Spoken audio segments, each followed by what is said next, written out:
vRoadway, where web-based videos meet mass audience. Start your workday at 9 a.m. with original opinions and stories. See the world through the eyes of regular human beings just before noon. 5 p.m. Time for vids that don't fit a specific category. From 8 p.m. enjoy the creativity of filmmakers. For sure, there's a time on vRoadway for the programs you like and for the videos you'd like to share. What? That's right. This is the Unlimited Invitational, unlimited celebration of the unlimited awesomeness that is Brent Shulkin. Welcomes everyone to the first ever Unlimited Invitational. And now, the tour. Right. Can we do a... We're going to go the route Fire in the hall. Woo! Fire! the dinosaurs. So these are two paths of our civilization? Start lighting. Yeah, no, these are the two paths to doom. Okay. This path is more challenging, and this path is easier. It's gonna light it. No, it's not. No, it's not. It will burn. It'll be fine. The fern's on fire. Professionals You can take the hard route or the easy route to your destiny and fate. Or we can prevent climate change and not go the route of the dinosaurs. Every year at Twain Harte Miniature Golf Course, we have the a tournament at the Edith Chute Memorial Mini Golf Tournament. Here you can see the standings. This is an amazing artifact. And the reason this is kind of the Twain Harte themed hole because Thomas and Courtney brought this. This is authentic from a real professional mini golf course, and they brought it in their car today. Whoa! For us to play. So the oscillation lifts it at a precise moment. But you've tested it. It shows me how you go silent.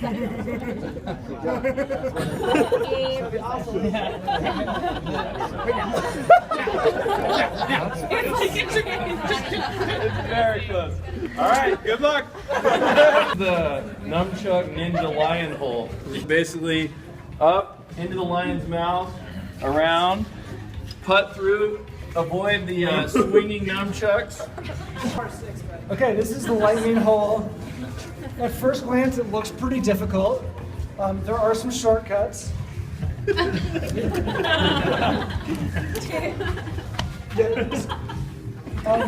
been play tested. It is possible to go. The pachinko of death. It is a pointed social commentary. Going for it. Yeah. I think it's pretty self-evident what it's saying.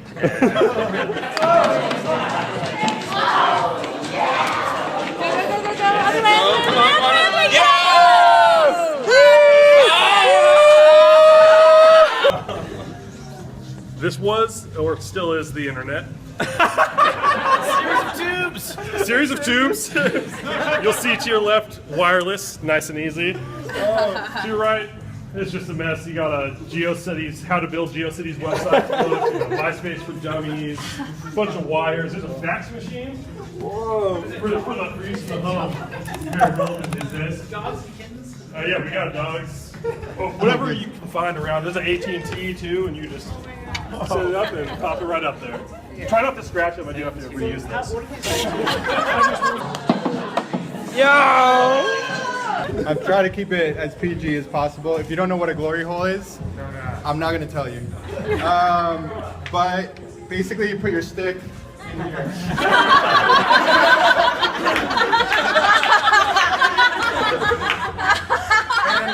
And you're not supposed to look at the ball. So, Here we go!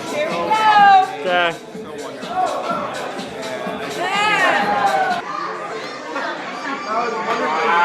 Adorable small children playing.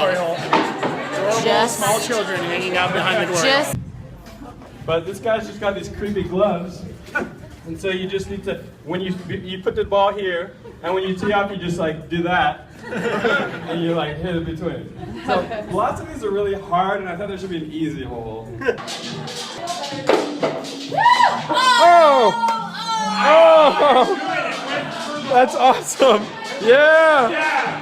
And when you go, besides the mini golf, there was also the lake and the snack bar.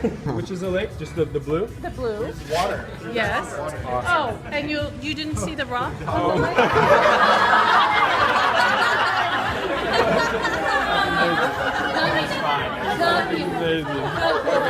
this hole, you'll notice the snack bar, the snow cones, which is the main feature of the Twain Hart snack bar.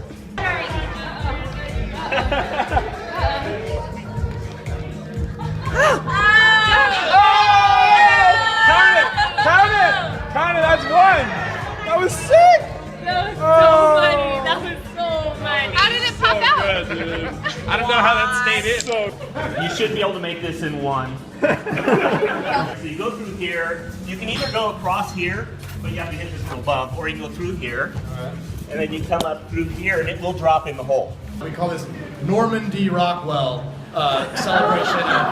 June 1944, it does need a little historical background, so this is up here. Intent on breaching the Nazi hold on Europe, the Allied forces prepared to launch a massive invasion under the command of former war hero George Patton, standing right there on the sawhorse, near the French city of Calais. The only thing was they had no intention of actually launching at Calais. It was great. They had a huge elaborate. They hired movie actors. They sent rubber blow-up boats. They staged a huge fake invasion there and duped the Germans there. So it was actually a fake intended to deceive the German high command.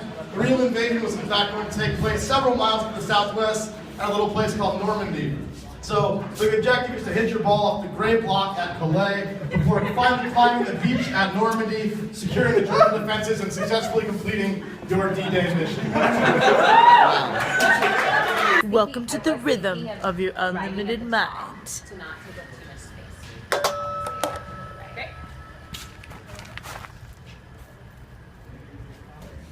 All right, welcome to hole 15, which is called Unlimited is Awesome. Unlimited is... If you haven't seen the Lego movie, it means nothing to you. But this is inspired by the Lego movie. And there's a scene in Lego movie which is Cloud Cuckoo Land, and that's what this is.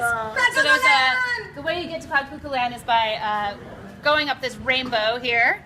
And Cloud Cuckoo Land is actually where all the maker revolution is happening. They call them master builders there, but we think it's like the maker revolution that's happening now. There's a lot of social messages within the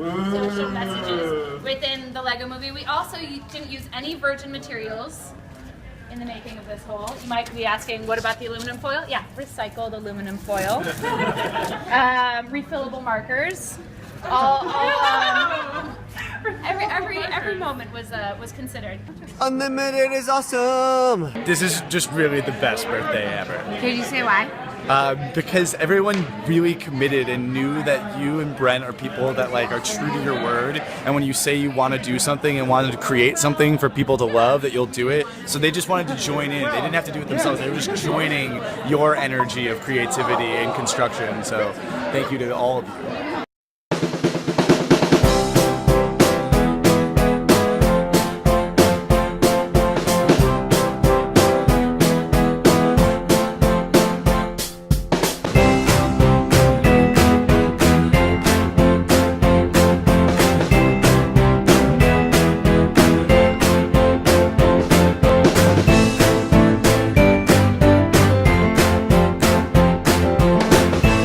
I see you. I see you.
Another Muppet. I love you, Brett.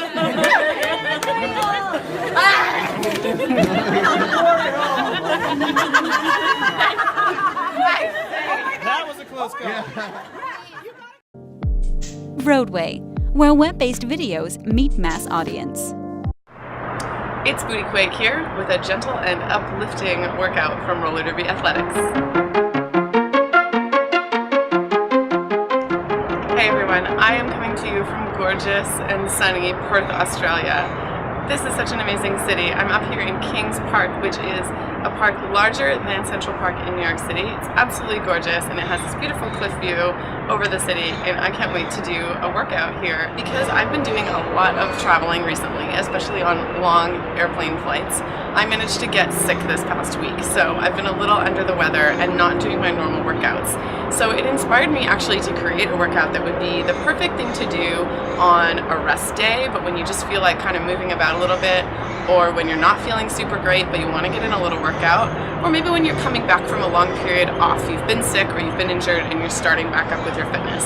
So here's my strengthening, stretching, uplifting workout for you, and I hope you enjoy it. Hey guys, so I am going to warm up before I do this workout. You don't necessarily have to, but because I'm here in Perth, I have to take advantage of this amazing feature in their amazing huge park here, which is called Jacob's Ladder, and it's 242 steps up to the top. So even though I'm not feeling 100,000%, I am going to give this a whirl. Okay, so do some warm-ups if you feel like it, and then join me for the workout. Whew, I made it.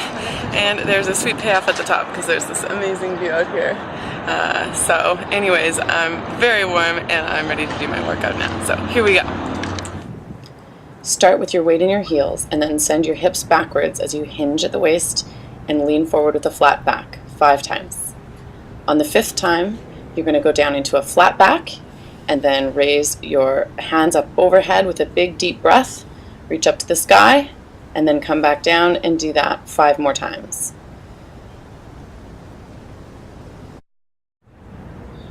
Next, we're going to get down into a wide sumo squat position. Then inhale as you reach your arm overhead to one side, and then the other side again on an inhale. Then come back to the center, and inhale as you come back up again and stretch your arms overhead. We're going to repeat this one 5 times as well.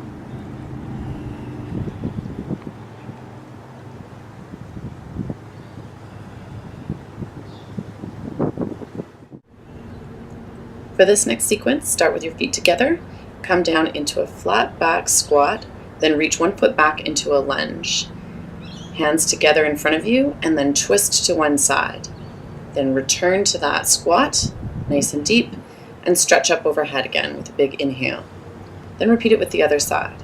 So squat, lunge back with the other foot, get a nice stretch in your hip flexor, and again, reach your hands forward in front of you, and twist strongly to the other side. Back to your squat, and inhale as you reach up overhead.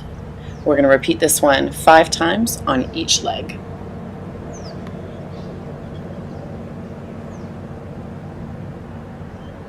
Our next exercise works on balance and posture.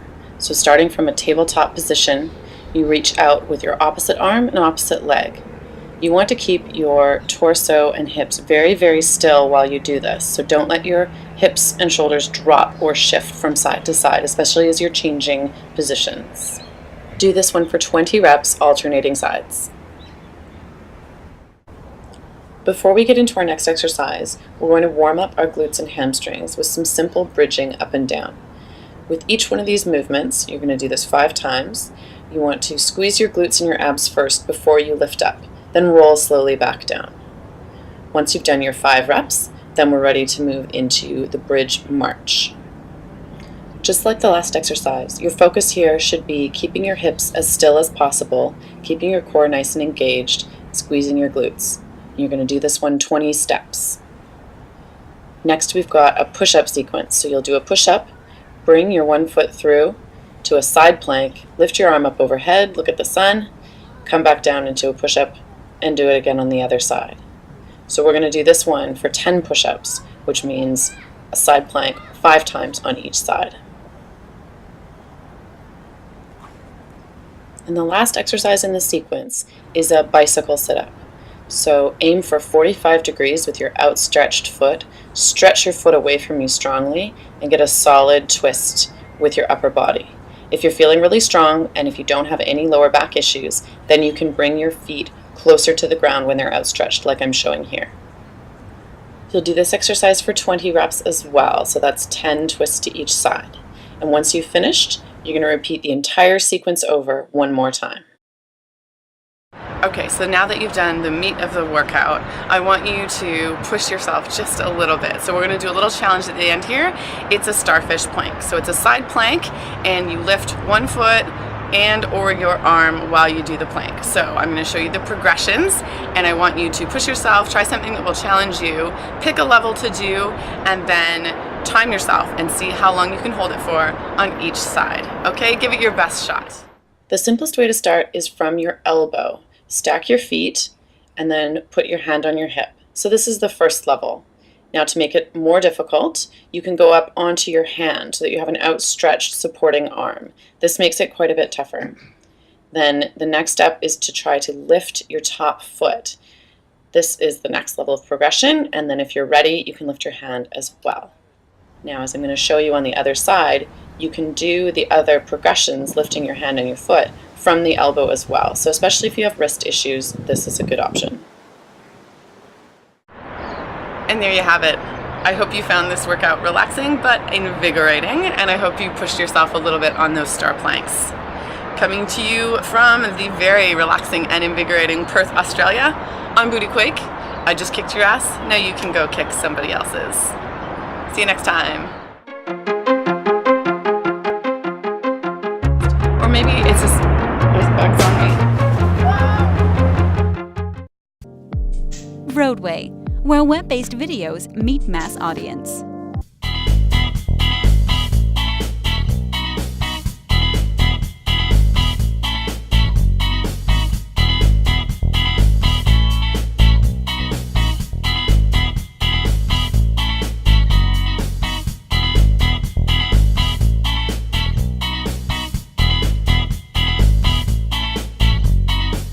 Hoy nuestra cita es nuevamente con el street art.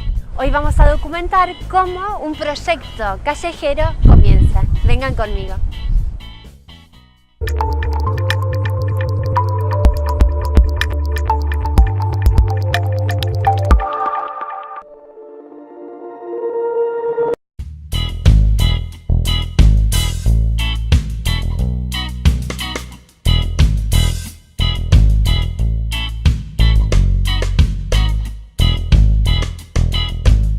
Estamos con Sego, quien va a participar de este proyecto colectivo. Para comenzar queríamos conocer cuáles son los desafíos de una propuesta colectiva, cómo los diferentes artistas trabajando en colaboración se ponen de acuerdo en una propuesta estética para llenar una pared.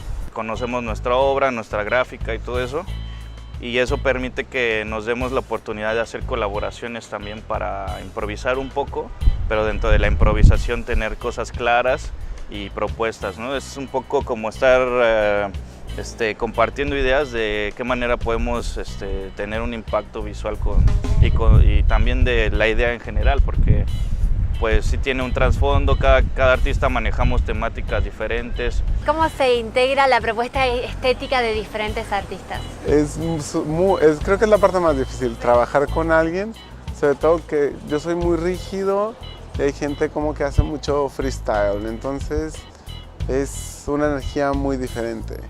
Entonces cuadrarlo es muy complicado, pero es muy rico, ¿no? O sea, obtienes un trabajo que nunca lo habrías hecho en tu vida. Y cuando pintamos, hacemos colaboraciones, que es lo que vamos a hacer ahorita. Súper colaborar. interesante. Sí. ¿Y el trabajo de otros artistas afecta a tu trabajo? ¿Aprendés? ¿Creces?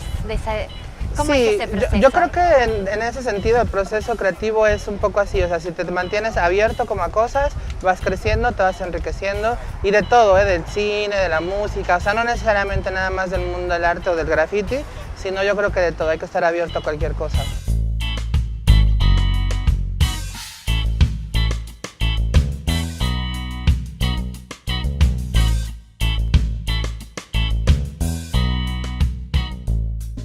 poco relacionado con tu identidad mexicana.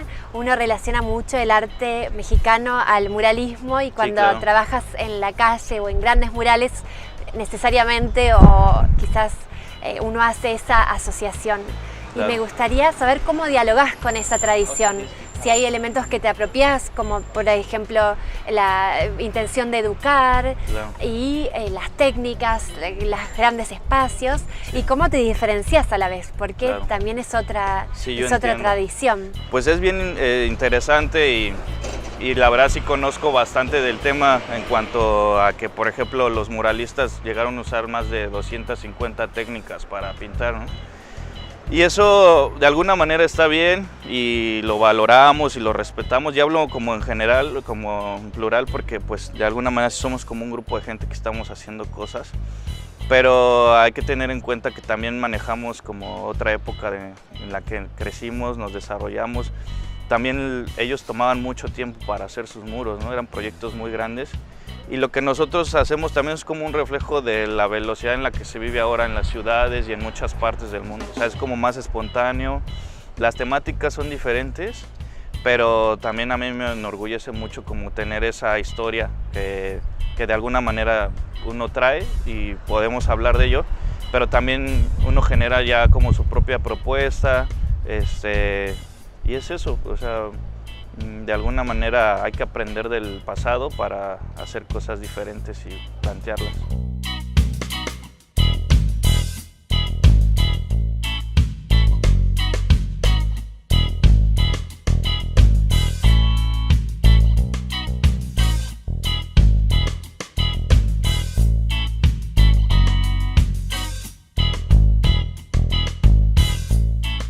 ¿Cuál es tu historia con el arte? ¿Cómo empezó digamos, este camino y cómo se volcó a las calles? Justo eso, porque yo hacía poesía visual y ya estaba como un poco fastidiado de hacer poesía. Encontré aquí una vía hermosa como de hablar de otra manera, dialogar con la gente. Es increíble el diálogo que se genera con un muro. Desde que llegan y te lo rayan, desde que lo respetan, o la gente en la calle se para, platica contigo, pasa algo. Se genera... Sí, sí. ¿Y cuál es tu propósito último de una obra? ¿Cuál es tu intención? ¿Qué esperas que el que lo vea se lleve a su casa? Eso, yo pintaba antes como haciéndose visible, que es hacer algo visible que se note, y lo que quiero es eso, como que todo el día de repente es fatal, todo el día estás fastidiado, sales a la calle al trabajo. Entonces cuando ves una pieza quiero que te cambie el switch, ¿no? Que veas algo y te inspire. Me decía un hombre que vendía algodones de azúcar, que a él le había cambiado como su ruta. Ya su ruta de caminar era más alegre porque se encontraba con ese muro. Y ahora que estabas diciendo el impacto que tiene el trabajo, ¿qué temas trabajas y cómo te parece que tu trabajo se relaciona con el cambio social? Porque no es indiferente que tu arte se desarrolle en las calles, Claro, ¿verdad? Sí, sí. Sí, pues eso es como en este momento de mi carrera, si lo podemos decir así, es indudable que ya hay como una percepción mía de qué propósito tengo de estar haciendo eso en la calle. Por ejemplo, en Ciudad de México hay veces que pinto en algún lugar que puede estar descuidado, un parque o algo así, y la gente me pregunta, ¿pero por qué pintas aquí si es muy feo? Y bueno, yo les digo que de eso se trata, que es como, me gusta que el lugar tenga como ciertas características y la gente se pregunta, bueno, ¿quién le está pagando? ¿Por qué lo hace sin que le paguen, ¿no? Y aquí. Entonces eso genera una cuestión como de sentido de apropiación de la gente. Y dicen, bueno, mi barrio es tal vez humilde o sencillo, pero no sé, a mí me da mucha satisfacción que paso tiempo después por el mismo mural y la gente empieza como a arreglar su lugar, ¿sabes? Como el parque, o empieza a pintar sus casas, ¿no? Se empieza a generar un entorno diferente.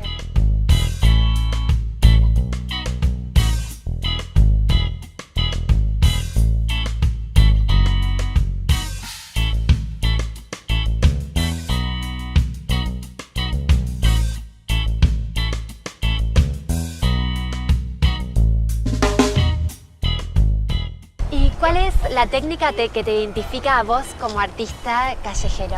Yo lo que utilizo es stencil, que es, bueno, placas, cortar, y lo que queda hueco es lo que se pinta con el spray. Yo hago stencil, esto se llama wild style, no hago wild style, estoy aprendiendo apenas, pero me especializo más como en la parte del stencil. Trabajo mucho con stencil, es lo que más hago como dibujo, y el mismo dibujo no hago el stencil tradicional de plastas, sino hago como un stencil de líneas de dibujo. Eso lo hago muchos zorros. Así, me encantan esos animales por esta condición espiritual tan notoria que tienen, como esta contemplar, oler las flores, tomar el sol, y me encantan, y es lo que hago como... Bueno, algo muy particular de mi trabajo es como la técnica que uso de rellenado y de sombreado, que se basa en regular la presión del aerosol para que tenga esta textura. ¿Y tienes un color preferido que...? Sí, hay un color que se llama wine gum, que es como el color de la marca esta de aerosoles. Y eso es como que también lo que me gusta. En la tradición zapoteca, en el estado de Oaxaca, en México, a eso yo te lo digo porque apenas me enteré, simboliza como poder, ¿no? Simboliza fuerza. Entonces, de alguna manera, pues eso me gusta también, que tiene un simbolismo por el color también en la cultura zapoteca. Mira, no lo conocí. ¿Qué paleta es? Es como un color cherry, exacto, sí, como rojo.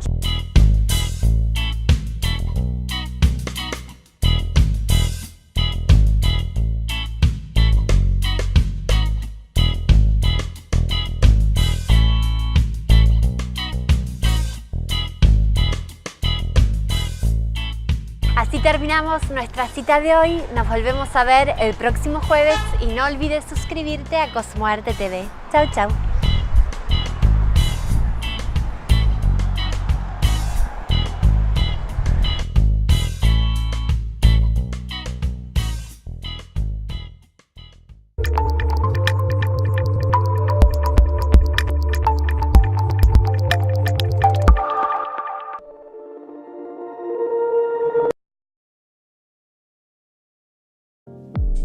vRoadway, where web-based videos meet mass audience.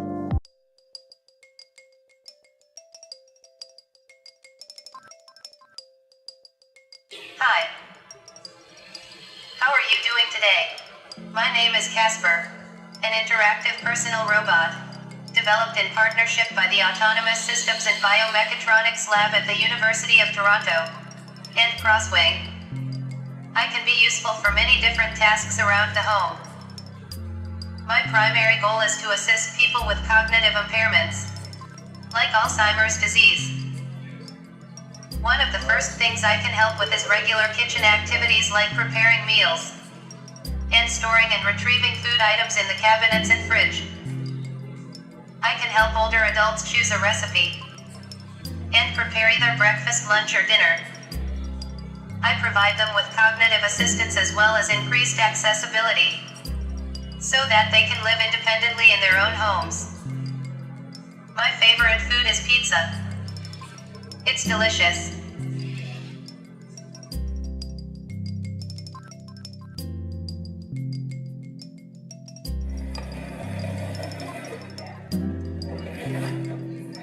Derek, are you here? Yeah, I'm over here.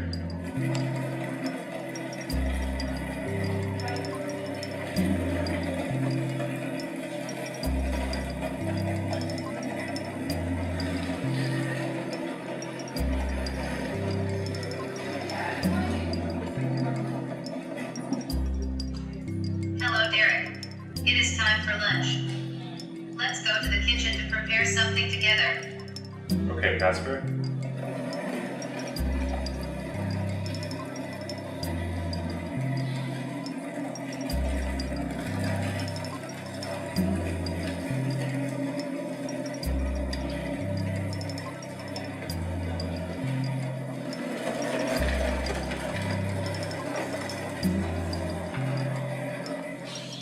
Derek, please select a recipe. Thank you. Let's make a tuna sandwich together. You are going to need 3 ingredients. First, let's find the bread. Okay.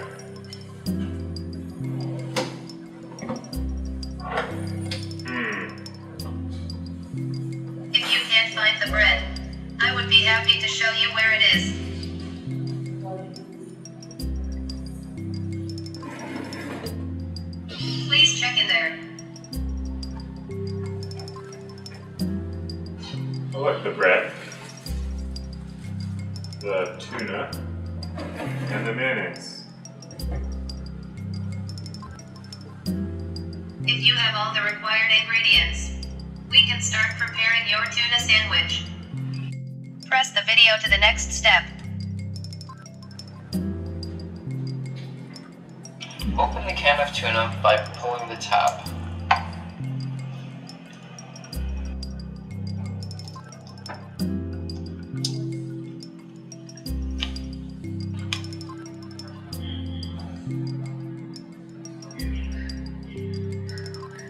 If you need to, I can replay the video for this step anytime.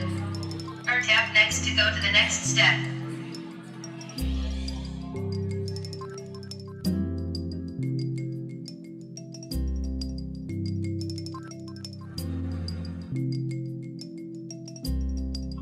Close the sandwich and enjoy.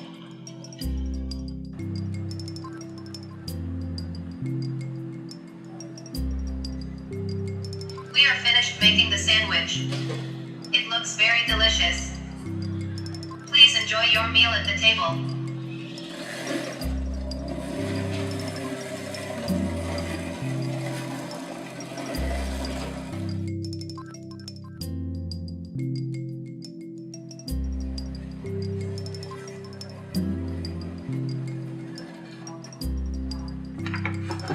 This looks delicious. It sure does.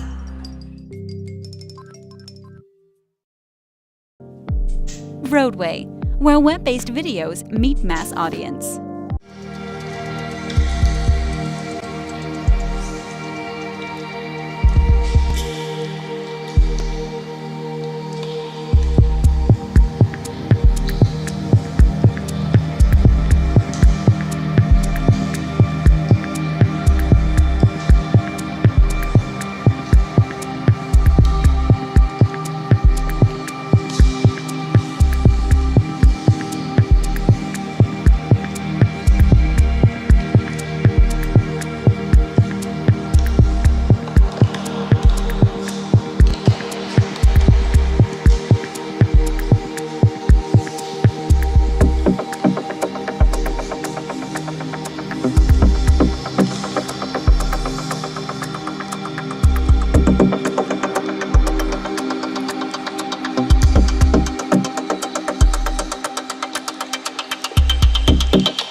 vRoadway, where web-based videos meet mass audience.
G'day, looking Stew Enterprises.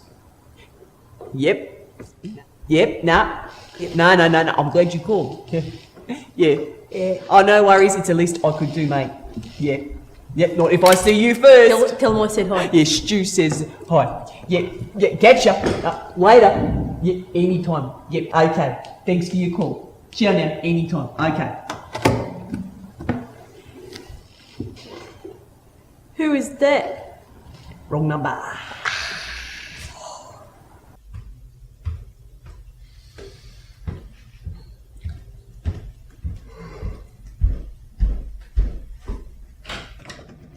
Good morning, my name is Stephen and this is my wife Julie and my son Luke. We were just in your neighbourhood and we thought we'd drop by and share with you the good news and the secrets of the Force. You guys are Jedis, right?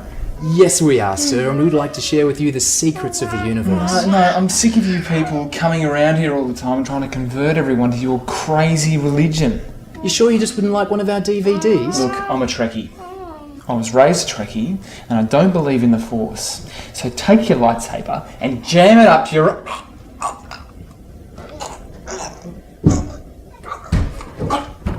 Honey, you've got to stop doing that or we'll never get any new members.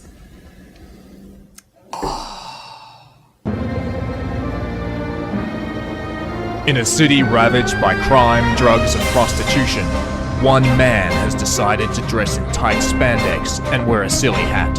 Hi, I'm Banana Man. Can't talk now, got a split.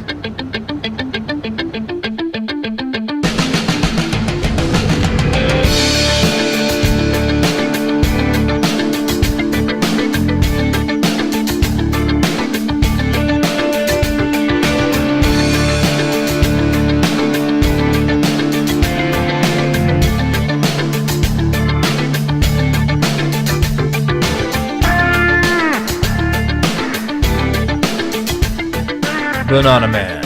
Part man, part banana. Hurry up! Just a minute. We're gonna be late! Coming. Ah, no! You can't wear that. It's awful. I'm not going anywhere with you dressed like that. Yeah, No. you reckon too much? Oh, yeah. Get it off. Get it off. Okay, just a minute. Hurry up. Do you know, is that Tony guy you like going tonight? Tony's gonna be there. Well, you definitely don't want to wear that then. He likes different girls. Yeah, well, not that different. That's ridiculous. Anyway, I've got something really hot. Ah, heaps better. Yeah, that is hot. That is totally hot. You reckon? Yeah, you look great. Oh, thank you. Yep, Tony's gonna love it. Okay. Awesome, let's go. This is gonna be fun. Oh, ladies' night. Hey, do you want to walk or ride? Let's ride. Okay, great. Giddy up. Okay. Breathing right up through that stretch. Right up through the floor. Right up through your rectum. Your rectum, Sky. Okay, excellent. So now we're going to clear those chakras. We're going to focus on the heart chakra.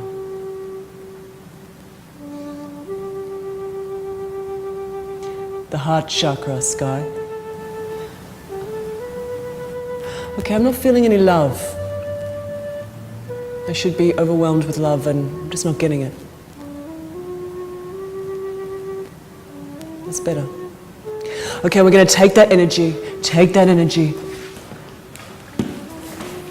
and we're going to use that energy to paint the room purple. Okay, painting the floor, painting the walls, painting the ceiling. Okay, what's this? What's this, Ivan? I asked for purple. That's aubergine. Bit of respect, please. Do you, Tanya, take Phil to be your life partner, to love and to cherish for as long as... Hi, I'm Banana Man. Want to slip on my peel?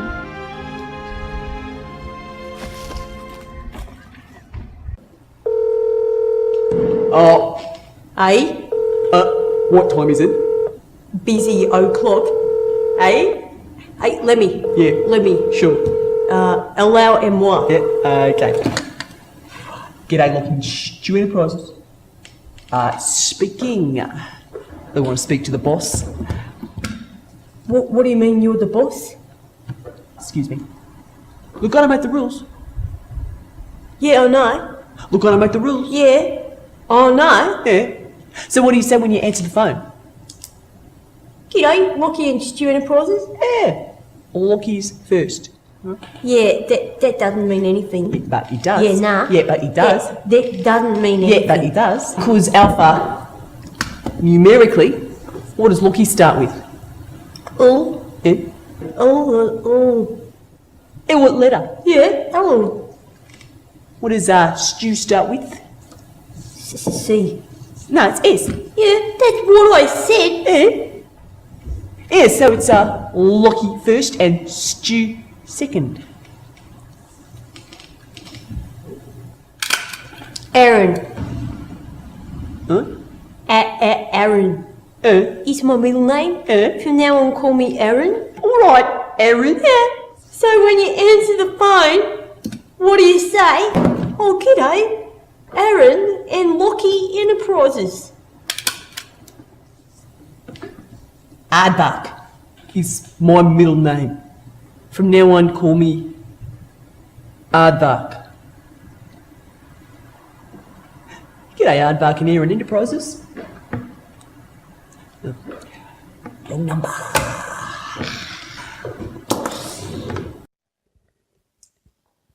Okay, and today we'd like to welcome a new member. Everybody say hello to Gary. Hi, Gary. And Gary, if you'd like to introduce yourself, please. Hello, my name's Gary, and I'm an idiot. It's been 12 days and 2 hours since my last idiotic episode.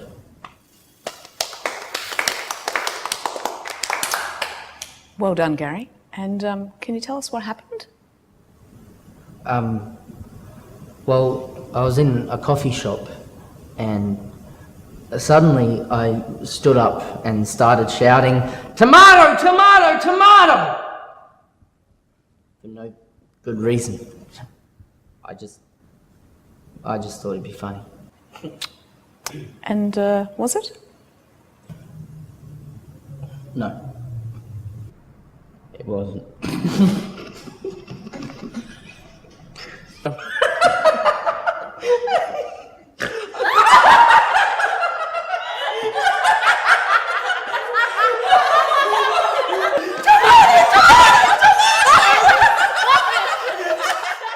So I caught up with Dan the other day, and it was a bit weird actually. Like, I thought we really hit it off the first time, but it was just a bit awkward.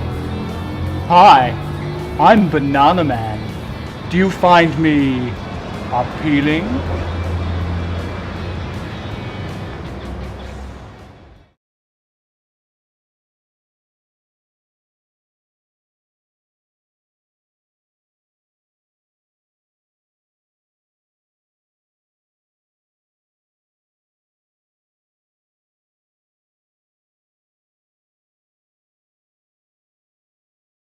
Is that the custom orders reference? Yeah, get the white balance set. So we're gonna give Lyndon a piece of white paper, or we can just use that. That's smart. Even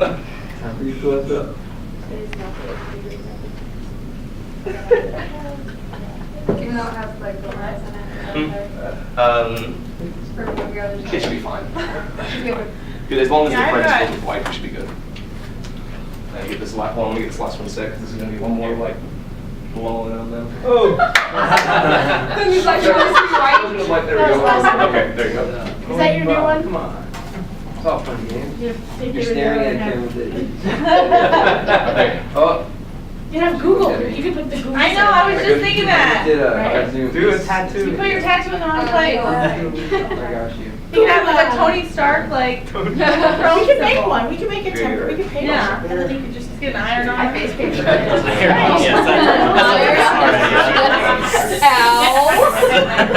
Like, hold still. We can work something out. Let me get it. Where are you? I can sing it right now. Your girlfriend's over here talking about wanting to iron things onto your chest. I'm kidding, I haven't, but. When I woke up this morning, my stomach hurt, and I was like, why is this happening? Why is my my stomach hurt? Corey's fault. I'm sorry. It's with love. Are you excited to do it again tonight? I'm gonna bring it over. So- Somebody gave me the bright idea that doing P90X would be a good choice with her. So Corey and Becky started that yesterday. Yeah, All right. that'll kick your ass. Now we're on to the last step. This is switching over to the video.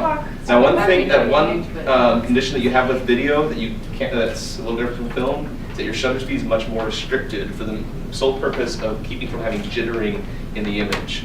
The jittering happens because the individual frames that the video has are too different from one another. There's no blur between them. So if you have anything over 1/60th of a second for your shutter speed at, say, 30 frames per second, you're going to start getting jittering in your image. Unless you want that for some sort of stylistic purpose, typically you want to keep it between 60 and 30, 1/60th of a second and 1/30th of a second for your shutter speed. All right? So now, for the nature of the GIFs that we have, we've been blowing out the background and then just exposing to the face, which means we have the background being way too bright and then them being exposed where we need to. So how are we looking right now with our image? Okay, so bring our shutter speed down to 60. We're gonna have to compensate. How? If we bring our shutter speed down really low, what do we need to change in order to compensate? More fat. No, you want to go the other way. Nope, you're making it very bright right now. If we are, and come a little bit away from the wall there. There you go. Raise the f-stop? Yep, raise the f-stop because we want to expose for space right now, and we'll get this closer. So how are we getting there? Oh, okay. We're pretty close, aren't we? Yeah. All right. Well, in case anything else, bring up that axle a little bit.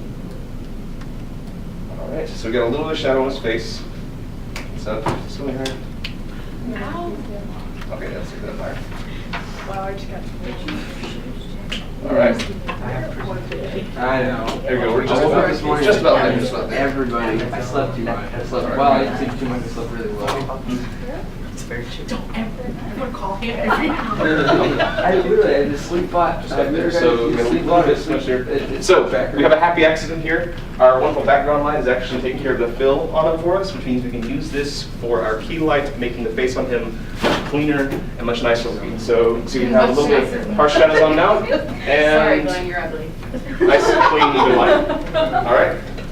But now also notice that this is taking away light from us, which means we need to bring this closer somehow. Angry or Glenn. brighter. Now is that in the shot? Yeah. Okay, good. So we need someone to come over here and hold this for us. All right. I was gonna say, it's a little hard All right. to vertically jump, which is why I did not. And we're just about there. I'm going to try to get the last bit of that. Let me know when on the left side you see some shadows over in the. You got it. Yep. Yeah. Good. So give them a look. Okay, that's fine, because that's far enough away from our subject that we can take care of that first. Yep. Okay, so get an idea. Yep. Got it. So, since I assume that you guys are going to have to extend this over to another day, since we're, or not completely, but. The actual photo taking. Yeah. Yes. Take note of how the lights are set up. Notice we have the 1,000-watt hour background. Yeah, so we take a picture. Oh, yeah, take a picture. Take a picture. Guys, like, somebody take a picture. Wait, I gotta change it on the fly so that I become the best photographer. Did it. All right, cool. So, we have our 1,000-watt hitting the background. Why? To make it bright. To blow it out. We want it to be completely white for Scotty's beautiful sake. Thank you. That helps me. Okay. All right. Why is that little 350 over there? Yeah, that's perfect. What's it doing? Oh, the one back? Yes. It's blinding that too. Literally in the back of his head. Set it apart from the background. Yes, that's it. It's separating our subject from the background. The backlight's purpose is to bring the subject away from the background and say, here's this beautiful thing. It's like the outline in a drawing, essentially. And then finally, our key light does what main purpose? Makes It makes Glendon pretty. Because that's what he's always wanted to be, was pretty. One last general rule of thumb, lighting should be about a 45-degree angle pointing down at your subject, if you're pointing at the subject. Okay? What that does, it does a couple things. One, it actually puts shadows a little bit lower and usually out of the way of your background. So in this case, by doing, well, in this case, so diffuse doesn't really matter. But like any shadow cast by this, notice how it's putting it on the other side. So we're actually pretty much ready. We can switch to video and start taking video. Okay, so once we take, how long a video, or how does that work? I think we were doing like 5 seconds of video each. Yeah. And then once you take it, how do you make it? So this was the funky part. Why don't you show me that back at the dorm? And I'll Okay. show it to everybody Yeah, else. because the way you have to process the GIFs is really interesting. Yes. You have to do it very particular with like the dither and such, and that way not to get a whole bunch of the weird like clustering of pixels. By doing so, you also increase the file size, but you have a You should do that for your image. picture. And that's the thing. So once you do the video, it's all through the computer. Yes. Right. Okay. So these videos are done, then we can post-process. Yep.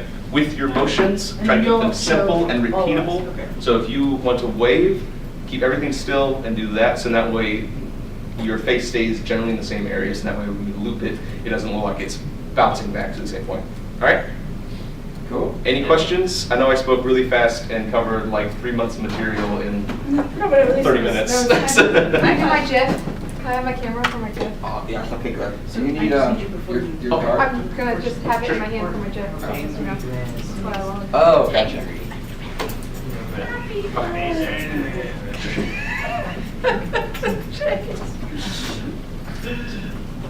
Alright.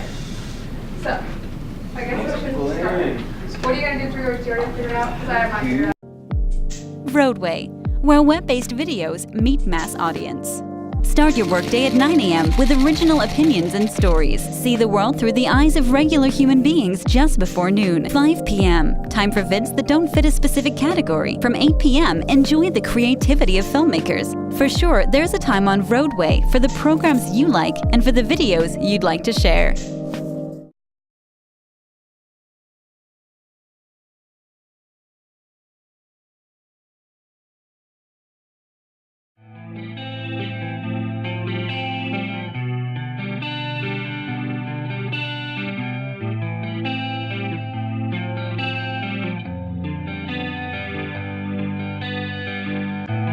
The really nice thing about Kielder is it's such a big place with so many things to do that actually it's very difficult to see everything and do everything in a day.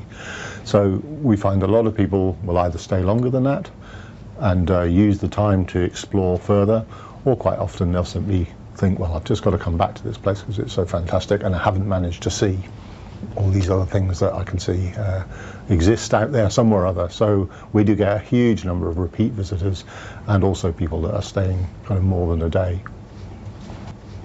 Most people when they come to Kielder will probably access the landscape via one of the main either visitor centres like Kielder Castle or Leaplish Waterside Park. But when they get there, they will find that there are certain things that are actually at the visitor centres, like the Play Garden or the Miners Maze, but a lot of them are accessed via the Lakeside Way, which is a track that runs all the way around the lake. The Lakeside Way is a very good example of the way that we commission work, and this track goes all the way around the lake, so it's 27 miles in total. Of course, you don't have to go all the way around the lake when you're doing that. You might simply, maybe walk half a mile to Freya's cabin from Leaplish, so it's quite a nice walk and back again. If you want to go further, a lot of people will hire a mountain bike from the mountain bike hire centres in Kielder and decide to sort of take a bit more of a journey. So the visitor centres form these sort of hubs that you start from, where there's services and food and toilets and things like that, and then from there you can kind of access out into the landscape, and in the landscape you find all this fantastic stuff that you can you can play with, engage with, sit in, have an opinion about. It's just great.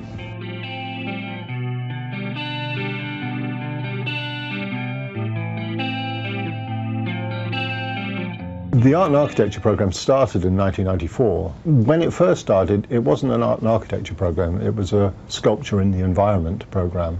So the idea was that we would build sculptures in the environment, and they would provide opportunities for people to do something when they went for a walk at Kielder. So a bit like kind of decorative features in the landscape. But quite quickly that idea about what the artwork was about developed to become a more substantial part of both what the visitors experienced, but telling them a bit about what the landscape was about. So it's not like interpretation, it's not like a sign that tells you what something is about or how it works.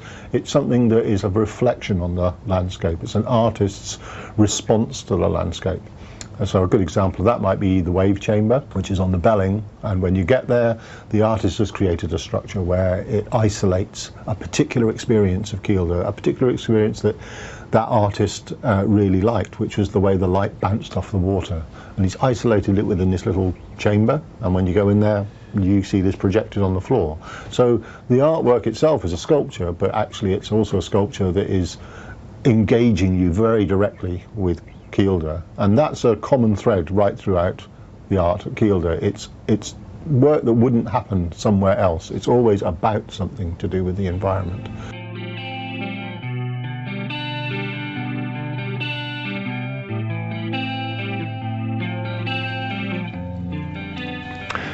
Here on the North Shoreline, about 3 miles from Kielder Castle down the Lakeside Way, we come across a hidden gem. This is where American artist Simpark decided to site their Forest Head, or Silvus Capitolis. Silvus Capitolis was built in about 2 months in the winter of 2008. And you can see here that each part of it is built up of lots of different blocks of wood, individually shaped. There's 3,000 different bits of wood here, all made and glued together, so there's no metal involved in making this piece of work. It curves up over the top in a beautiful, elegant shape. When you look out through the eyes, you get a real sense of what it might have been like to be inside this head, inside somebody's thoughts as they looked out at that landscape as it changed over the years. 2,000 years ago, perhaps some Romans walked by. 100 years ago, the forest came, and only 30 years ago, the lake came. In the future, who knows what it will look like. Unlike some pieces of work that need to be pristine, the head needs to blend in. It needs to take on the colours of the forest, the mosses, the lichens, the kind of greyness of the forest, so that it feels like it's just been here forever.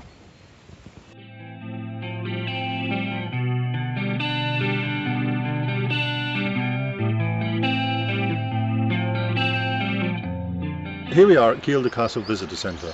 Behind me you can see Minotaur Maze, which was designed by an architect and an artist working together. Nick Coombe and Shona Kitchen worked to build this piece that mimics both the castle behind us up on the hill and also the stone wall that surrounds the site for the maze. And here we are inside the maze, and you can see at close hand the gabion construction here, wire mesh that holds it all together, and these angular windstone blocks that are holding the whole wall structure together.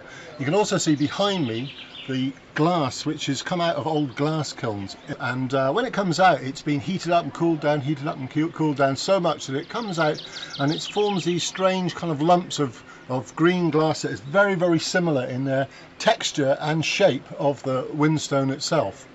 Now, the windstone, as we can see, is a kind of bluish grey colour in the sunlight, but it goes very, very dark when it's wet. So it changes quite a lot, this structure. It can look quite brooding and menacing, and then on a day like this it can look really very light and kind of playful. We wanted the maze to be not like a green sort of light country house kind of glowing thing. We wanted it to feel a little bit dark and a little bit scary, a little bit menacing, but good fun at the same time. So the designers were interested in producing a building that had all the features of a house. Well, apart from its roof, it had doors and windows and staircase and corridors, taken apart and reassembled in a way that would provide a variety of different entertaining environments for people to walk through. And of course, right in the middle, there's the central room with all the coloured glass in it.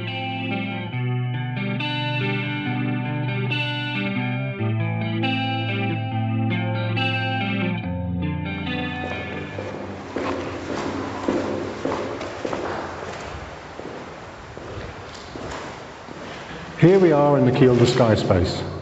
This is a sculpture by the American artist James Turrell. The Kielder Sky Space is a light sculpture. Basically, its purpose is to allow people to look at light as a thing rather than things that light illuminates. And this structure allows us to see light as a thing in itself. The light comes in through an opening in the ceiling, and as we can see, it's projected on the wall behind me. The sky space consists of a circular room with an opening in the ceiling. The important thing about the sky space is that there's nothing in between you and the sky. You don't see it next to things, so you don't see it next to the hills or the trees. You see it as an object in itself, and that means that it tends to look very close to you rather than far away. James Turrell is interested in the psychology of perception, so he's interested in the way our brains process colour and light and what we see. So this structure is designed to help us look at things in a very, very different way. In the daytime, the sky space is a contemplative space where people come to just look at the sky, look at the clouds moving past, look at the sun on the wall. People who visit here in the evening experience light as a very different thing in itself, something that you can touch, something that you can feel, something very different than what's normally experienced.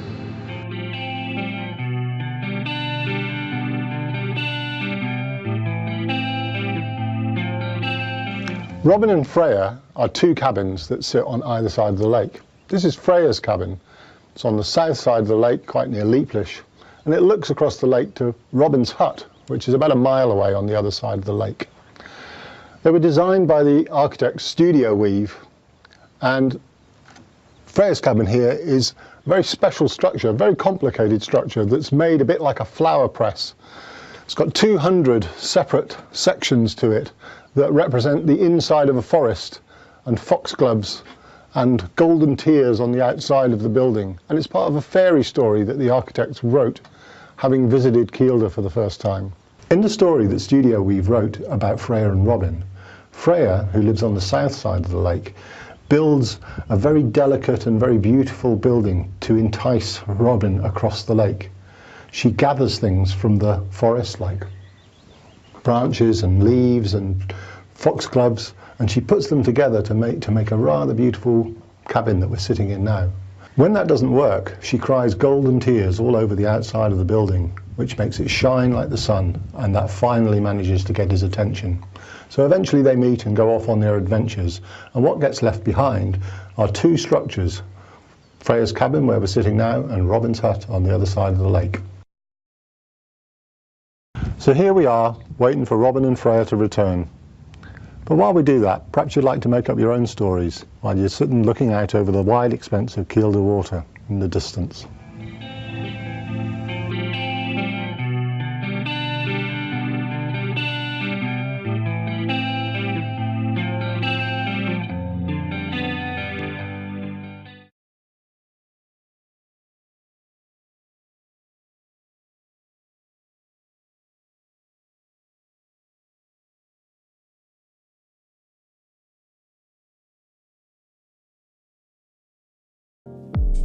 vRoadway, where web-based videos meet mass audience. The process of art in the social media generation has made us addicts of viewership. We are left with our minds overstimulated and distracted. In this digitized generation of art, it's easy to get lost in a sea of information, and it's even easier to lose yourself. In this massive assault of others' opinions and ways of seeing and talent, it leaves you thinking and guessing whether you can keep up. This is an attack on our mental health and personal well-being. Is it any surprise, as overstimulated and distracted as we are, we silently suffer amidst our modern comforts? It is a war of information and misinformation, and where we start to draw inevitable conclusions. The biggest blows come from ourselves. In this vulnerability and fear, it's when we start asking ourselves the frightening, what if?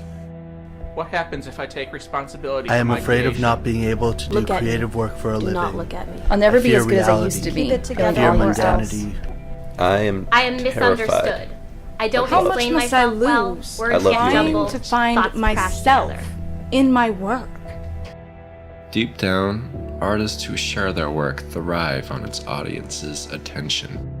Then, foolishly, our artistic value becomes that one like, that one comment, that one share. It's like an ejection of pleasure straight into the bloodstream of our self-worth. What happens when all that you met is met with harsh criticism, disliked, or at worst, ignored?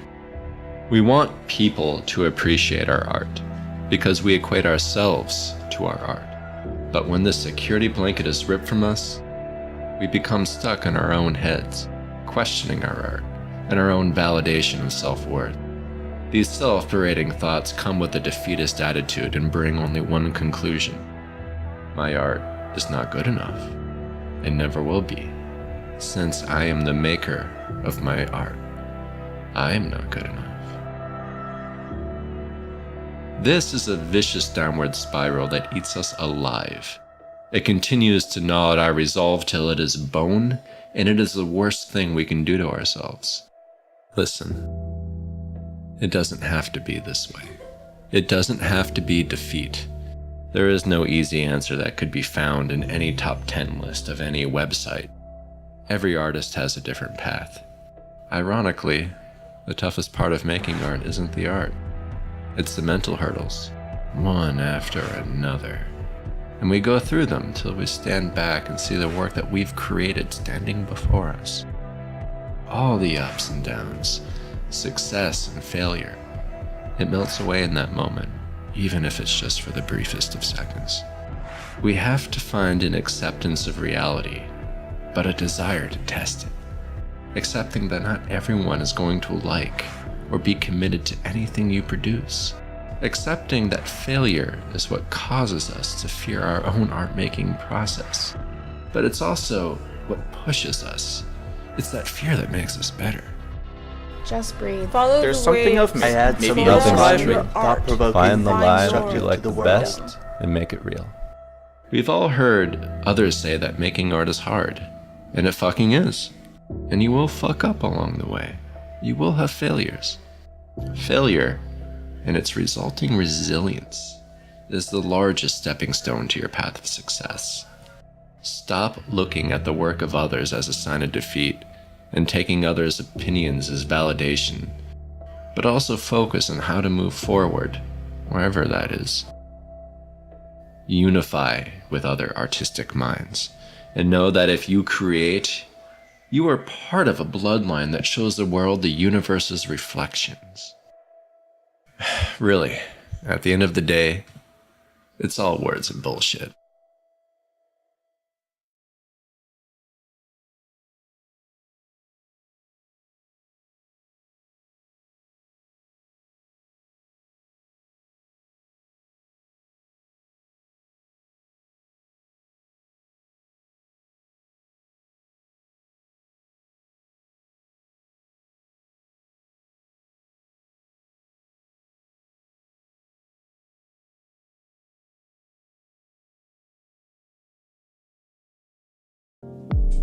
vRoadway, where web-based videos meet mass audience.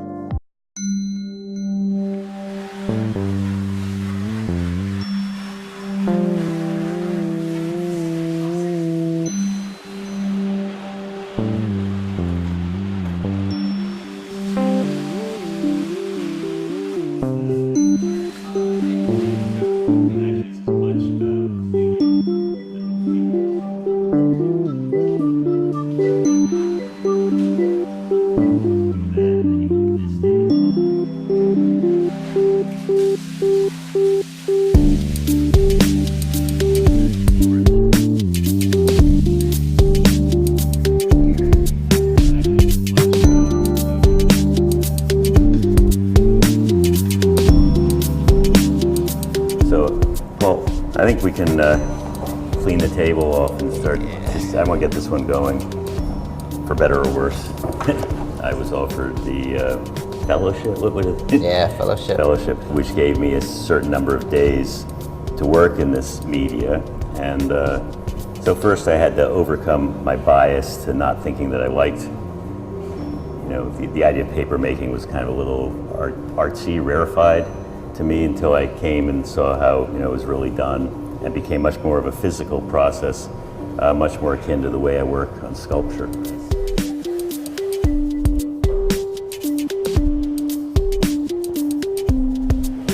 With every new artist that comes into our residency programs, because none of them really know anything about the medium of paper making, it's always exciting, and it always challenges us to reinvent different ways of working.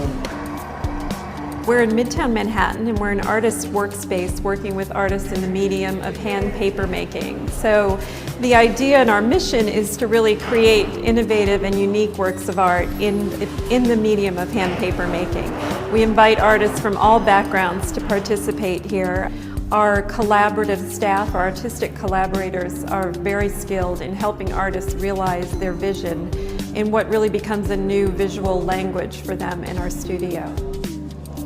Well, aesthetically, Mel really is the one that decides whether a piece is successful or not. There's always a conversation. Right. There's always a conversation because I'm interested in what other people see. But what is incredible to me, looking at this one, is the depth of these shapes. I mean, it's practically like the original wood piece I made.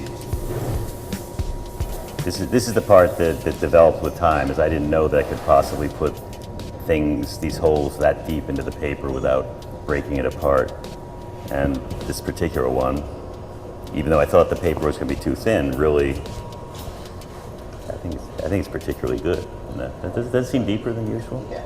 Somehow? I mean, it's the same mold, but maybe the thinner paper pushed. As we produce paper, we're dialoguing with the artists and focusing on the conversation we're having with them as they're producing. The whole idea is that they're taking this thing, sucking it into their practice and making it their own. And we want to just basically facilitate that. The show we're working on is called Material Assumptions, and it's in conjunction with the Dudonné Archive show. But the idea is that we've solicited artists who are hybrid media artists or artists who haven't worked with handmade paper, and we're approaching paper more like a component. So all of us have a deep love for paper, but many of the artists we're using do not or are unfamiliar with it. And the idea is that they're going to use it in new and challenging ways and incorporate it into practices in which they may have never done that before. So basically right now we're producing the paper to send out to the artists.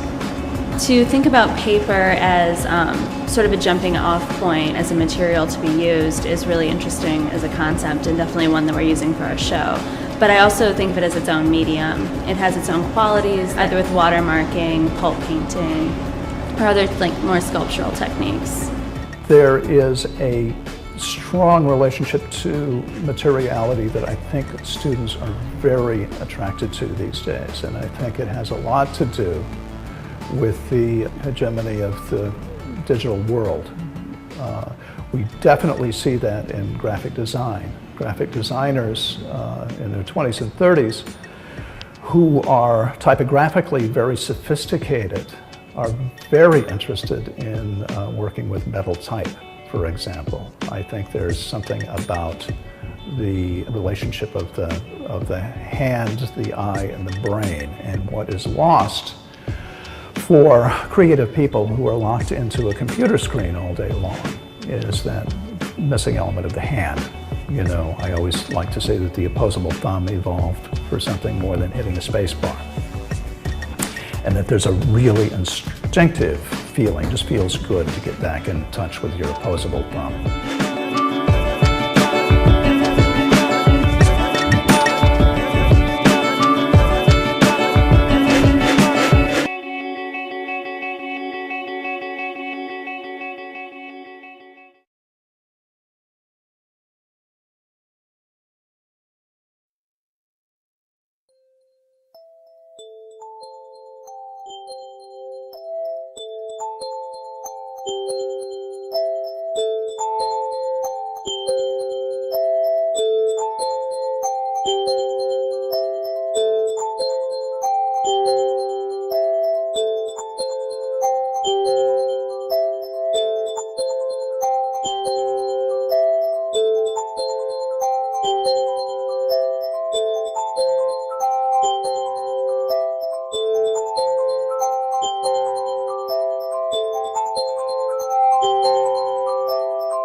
vRoadway, where web-based videos meet mass audience.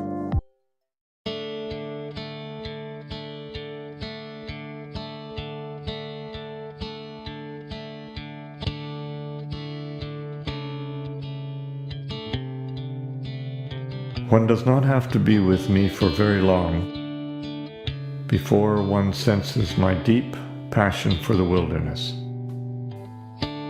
My art stands in a rich tradition of Canadian art that has a strong connection to the land. Approximately 4 months of every year is spent in nature, where I paint on location, trying to capture the untamed beauty around me. The Kitlope Valley, the Bugaboo Mountains, Kananaskis, Waterton, Banff and Jasper have all been a part of my painting odyssey. Although the focus has been primarily on the western wilderness, there has also been painting excursions into Mexico, Wales, and England by canal boats, as well as trips into Algonquin Park, the place of initial inspiration for Tom Thompson and the Group of Seven.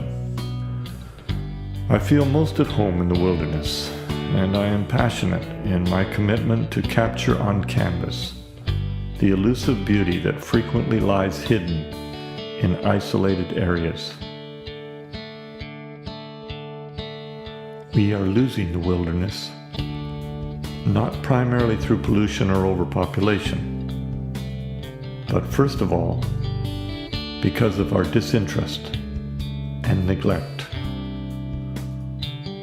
We simply are unaware of what a treasure this is, and we have little knowledge or interest in the wilderness or its inhabitants. It is my deep desire to awaken a yearning to reconnect with the wilderness. The wilderness has profound lessons for us if we will make the effort to slow our pace and be silent and listen.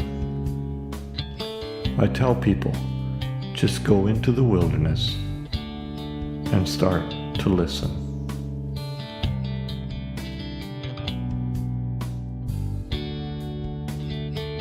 Although I have been painting for over 40 years, much of my life has been lived in the halls of academia, where I hold graduate degrees in both theology and cultural anthropology. For over 20 years, I taught in a variety of colleges and universities. I still am frequently asked to speak and to articulate a reconnecting with the wilderness. I have many interests, which include sailing, canoeing, and classical guitar, but there has been, for many decades, an abiding desire to paint.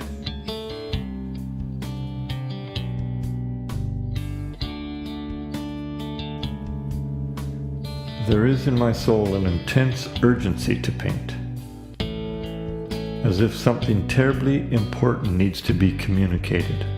And I can only say it with brush and canvas. Sometimes it seems the soul's only instruments are brush, canvas, and paint.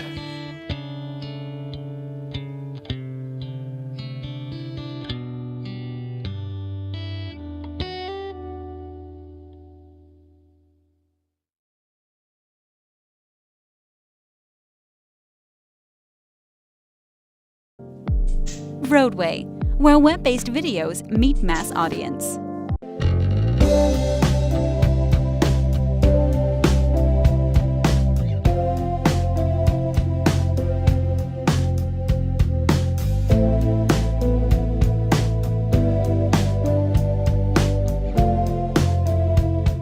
En Cosmoarte TV seguimos con nuestro recorrido de ferias. Hoy acompáñame a visitar Pulse.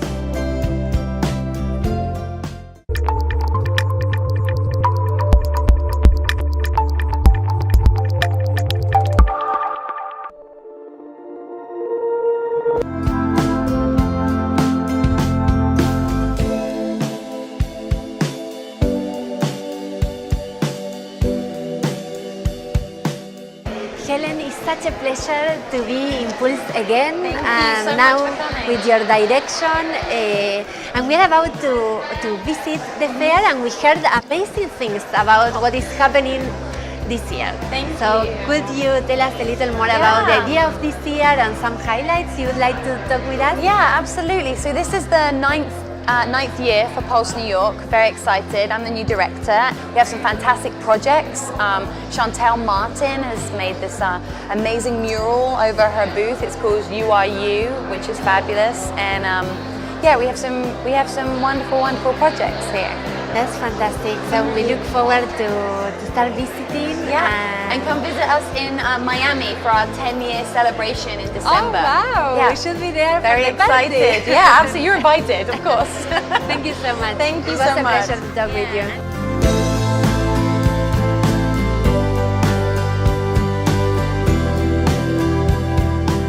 Chantel, it's such a pleasure to find you in the fair, and we wanted to learn more about your work and your meditation in lines, characters, and how you mix different fields of the art, like the fine arts, the commercial work, the common language of people.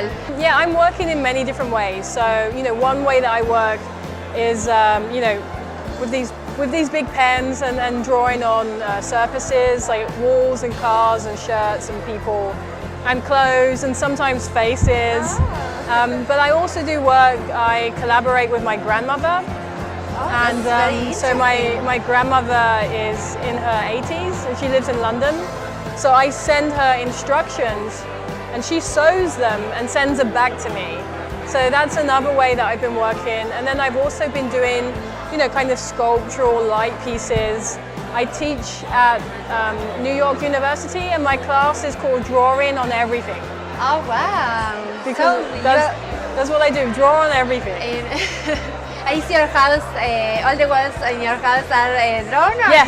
Everything. My bike, my house, all my clothes, So it's dangerous to be near you. It's very dangerous to be near me if you're wearing white or something plain. It's dangerous.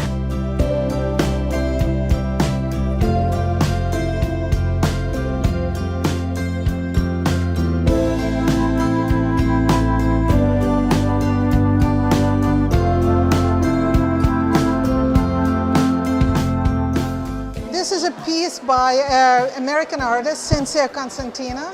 She lives in Massachusetts and she works in ceramics. And the title for this piece is Tantrum.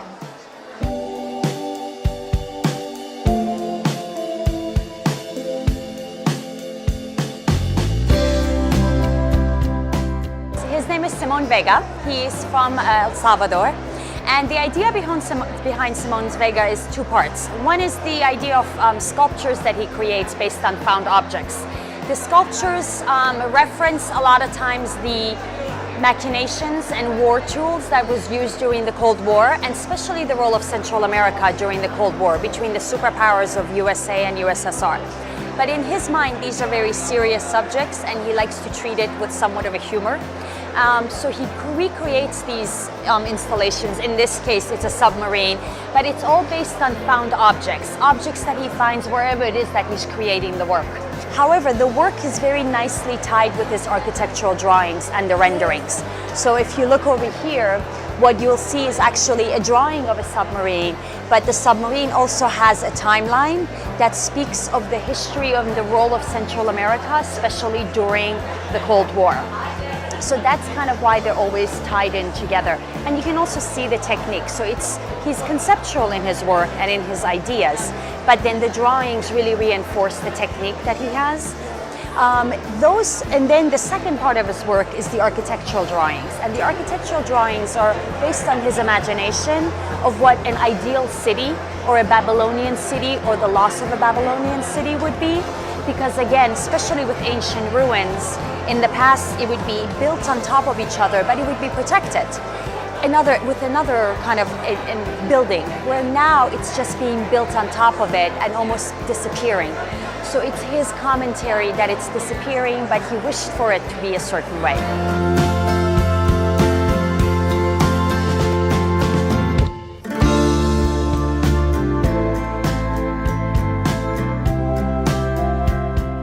So this is Victor Freso, and he's out of Bratislava in Slovakia. And basically he does more controversial pieces about the economy, about social standings, things like that. And what we have here is his take on some of the guitars. Here, this piece is one of the more popular ones. And it's basically, when you're talking about music and guitar and things, that culture, it's very wide. But here, he's put it into a frame. He's put it into something that you can understand and you can see like that. These are other pieces. He's taking iconic pieces, very orthodox pieces.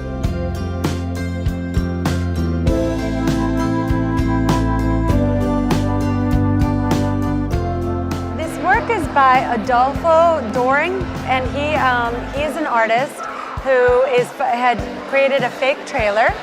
And the fake trailer is basically a series of different little trailers where he hired actors and actresses and went to different locations and then compiled this fake trailer together and realized that it actually was an example of the 21st century, a good sort of example of society and our obsession with technology, and how people now live in poverty, but yet they have the highest end technology in TVs.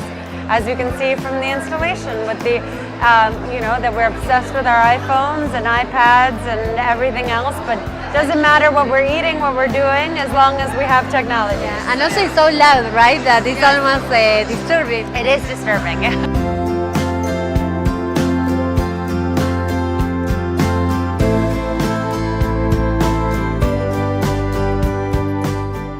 We invited Simon Vega to come to New York and create a piece on site. And what he did is he went to see the Whitney Museum up in Midtown, and he decided to recreate it using what he calls his third world language. Simon Vega, as you know, is from San Salvador. And so what he did is he used things from the street, cardboard, the way in which much of the housing is actually built there. And he decided to recreate the Whitney Museum for El Salvador. The irony is that there's actually not a lot of spaces in El Salvador to show art, especially the kind of art that he makes. And so this is really his way of making a museum space for San Salvador.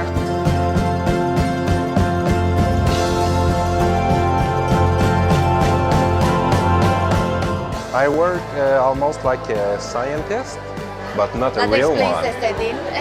Like, as you said, it's like a laboratory, but it's all about my experimentation about recycled plastic.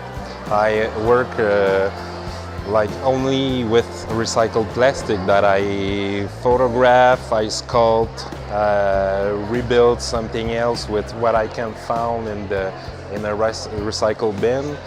And the idea is to recreate a certain kind of new life coming from the plastic that is, as everybody knows, something that is polluting our oceans and our nature. Y así terminamos nuestra visita a Pulse. Te espero la próxima semana para seguir con nuestra maratón de ferias en la semana Freezer Nueva York. Nos volvemos a ver el próximo jueves. Chau, chau.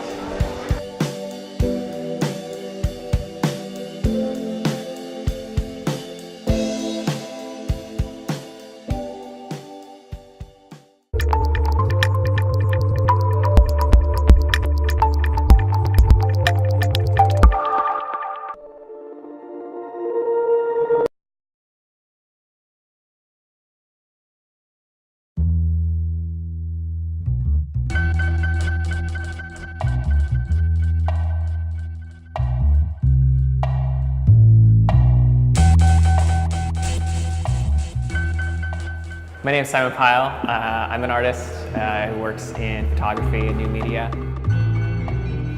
with the piece that I have in this show, I put a screen into the woods with a surveillance camera, looking at the nature around us. So one of my goals is to heighten those physical elements of screens and really bring attention to the fact that it is a physical object, even though I feel like it's easy to forget. My background's in photography, so I've been trained to look at the world through a camera, and as over the last decade and decades, as we started to use more digital cameras, digital technology, I realized that so many photographs were never making it off the screen. You would, instead of looking through a camera or looking through a viewfinder and looking pretty much at an object, you'd be looking at a screen on a camera, and that picture gets made, and then it goes to a screen on your computer, and then maybe it doesn't even get printed. And so I just started getting really interested in screens and JPEG files, and just started trying to look at the fundamental building blocks, I guess, of what is there with digital technology.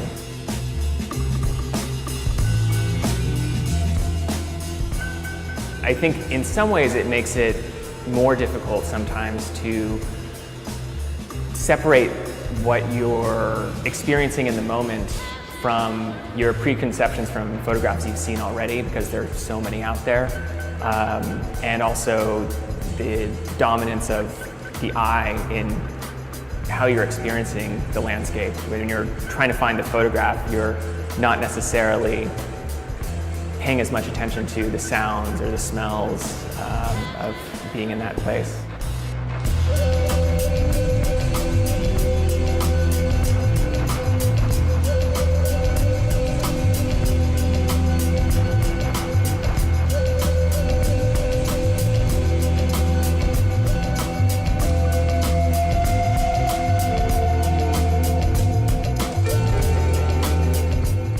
There's an argument to be made that glass is one of the most important materials in terms of the impact in society over the last 1,000 years, because it has allowed a lot of the kinds of construction that are done, but also to have that barrier between ourselves and the environment. I think there's something about the relationship between the photograph as an image and the photograph as an object. And I think it's easier for us to think of the printed photograph as being an object, and easy to forget that a screen is an object too. Screens have this tendency to disappear when they turn on. There's something about the light and the reproduction that we forget that there's an object behind it. So, and that's one of the reasons that I've been wanting to work with screens so much. In a similar way to how screens can become invisible and their nature as objects can disappear, projections take that one step further, because the image is totally divorced from the projector, which is off somewhere else. One thing that I've experienced is that, for me, looking at a screen causes me to pay a lot less attention to the rest of my body and the rest of my senses. And I think that vision is in a lot of ways is a very primary sense for a lot of people. And I think that screens can make us forget that we have bodies.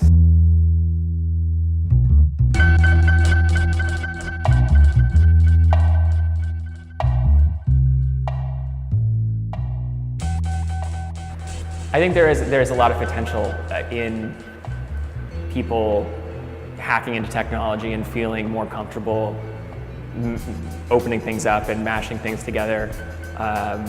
And the more that things feel open and customizable, the more that people will use that to do all sorts of things. The interesting thing also is that the glass is just the protective part of the screen. The glass keeps us from actually even touching the image itself, and it's just this, it protects us from from the image coming at us and vice versa.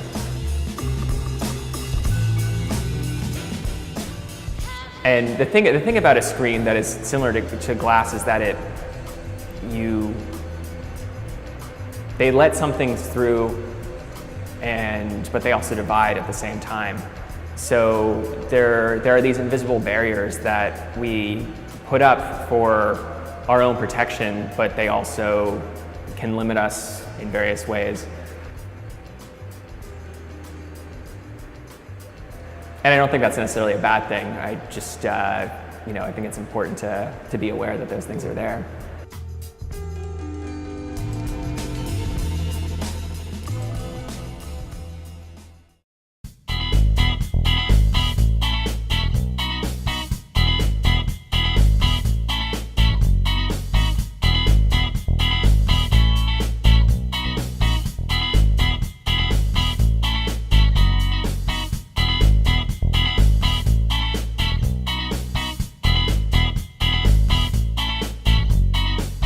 Hoy nuestra cita es nuevamente con el street art.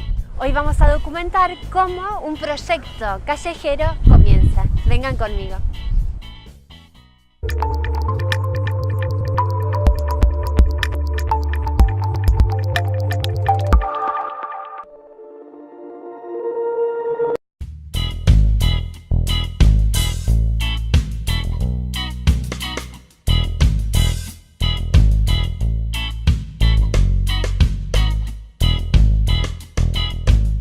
Estamos con Sego, quien va a participar de este proyecto colectivo.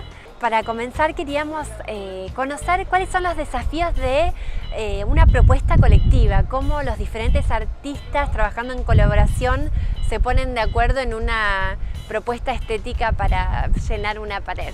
Conocemos nuestra obra, nuestra gráfica y todo eso, y eso permite que nos demos la oportunidad de hacer colaboraciones también para improvisar un poco, pero dentro de la improvisación tener cosas claras y propuestas, ¿no? Es un poco como estar compartiendo ideas de qué manera podemos tener un impacto visual y también de la idea en general, porque pues sí tiene un trasfondo, cada artista manejamos temáticas diferentes. ¿Cómo se integra la propuesta estética de diferentes artistas? Creo que es la parte más difícil, trabajar con alguien, sobre todo que yo soy muy rígido y hay gente como que hace mucho freestyle, entonces es una energía muy diferente.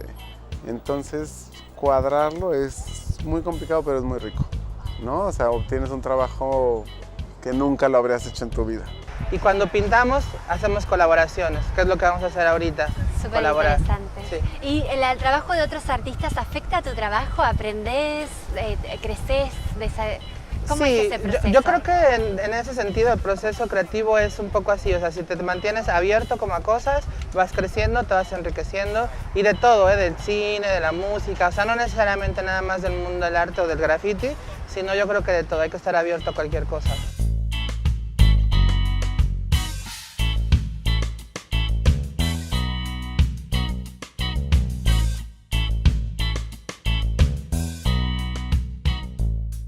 Relacionado con tu identidad mexicana, uno relaciona mucho el arte mexicano al muralismo, y cuando trabajas en la calle o en grandes murales, necesariamente o quizás uno hace esa asociación. Claro. Y me gustaría saber cómo dialogás con esa tradición. Si hay elementos que te apropias, como por ejemplo la intención de educar, claro, y las técnicas, los grandes espacios, y cómo te diferencias a la vez, porque claro, también es otra tradición. Pues es bien interesante y la verdad sí conozco bastante del tema en cuanto a que, por ejemplo, los muralistas llegaron a usar más de 250 técnicas para pintar, ¿no? Y eso de alguna manera está bien y lo valoramos y lo respetamos. Y hablo como en general, como en plural, porque pues de alguna manera somos como un grupo de gente que estamos haciendo cosas. Pero hay que tener en cuenta que también manejamos como otra época en la que crecimos, nos desarrollamos. También ellos tomaban mucho tiempo para hacer sus muros, ¿no? Eran proyectos muy grandes. Y lo que nosotros hacemos también es como un reflejo de la velocidad en la que se vive ahora en las ciudades y en muchas partes del mundo. O sea, es como más espontáneo, las temáticas son diferentes, pero también a mí me enorgullece mucho como tener esa historia que de alguna manera uno trae y podemos hablar de ello, pero también uno genera ya como su propia propuesta, y es eso, o sea, de alguna manera hay que aprender del pasado para hacer cosas diferentes y plantearlas.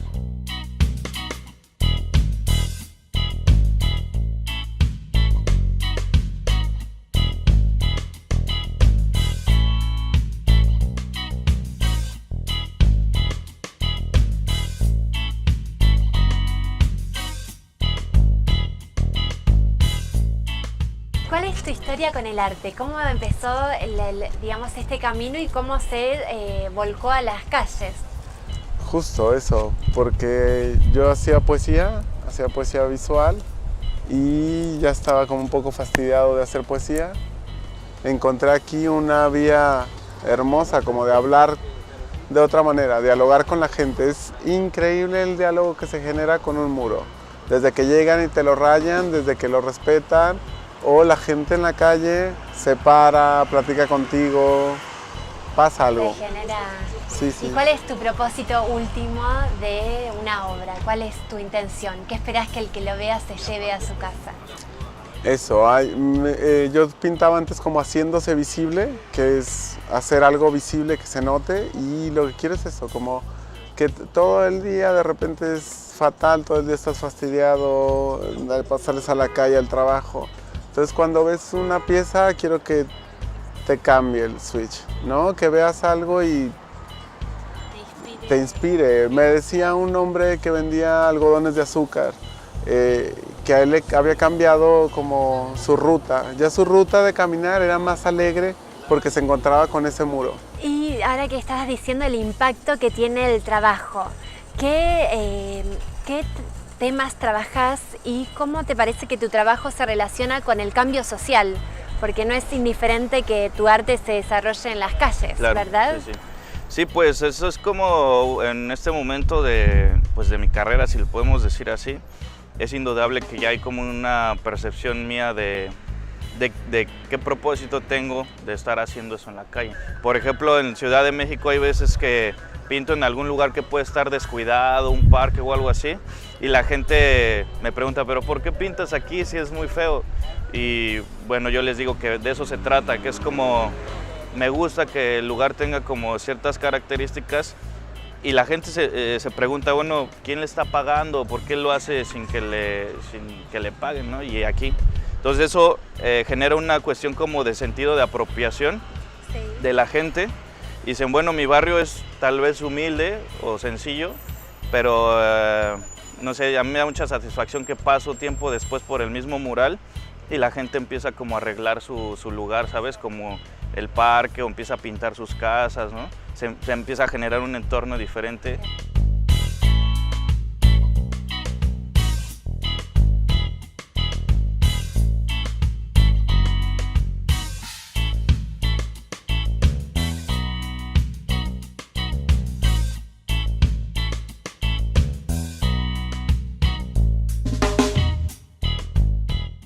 ¿Cuál es la técnica que te identifica a vos como artista callejero?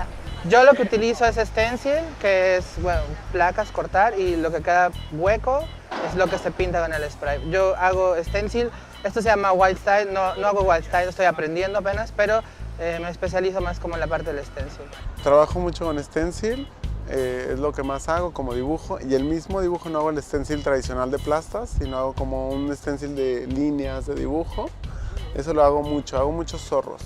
Así, me encantan esos animales por esta condición espiritual tan notoria que tienen, como esta contemplar, oler las flores, tomar el sol, y me encantan, y es lo que hago. Bueno, algo muy particular de mi trabajo es como la técnica que uso de rellenado y de sombreado, que se basa en regular la presión del aerosol para que tenga esta textura. ¿Y tienes un color preferido que...? Sí, hay un color que se llama wine gum, que es como el color de la marca esta de aerosoles. Y eso es como que también lo que me gusta. En la tradición zapoteca, en el estado de Oaxaca, en México, a eso yo te lo digo porque apenas me enteré, simboliza como poder, ¿no? Simboliza fuerza. Entonces, de alguna manera, pues eso me gusta también, que tiene un simbolismo por el color también en la cultura zapoteca. Mira, no lo conocí. ¿Qué paleta es? Es como un color cherry, exacto, así como rojo.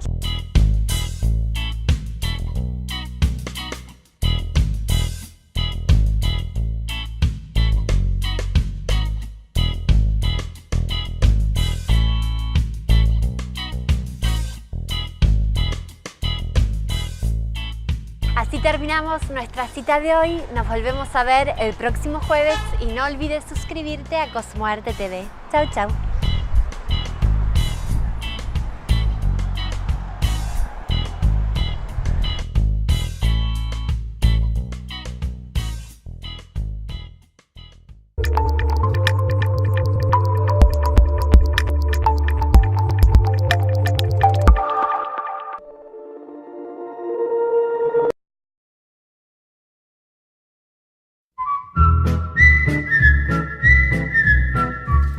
Today's fun craft: seahorse batik painting.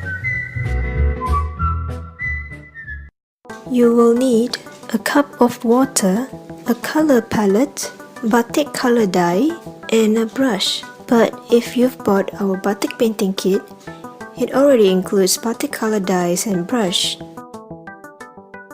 The first step is to tear off the center portion of your batik cardboard.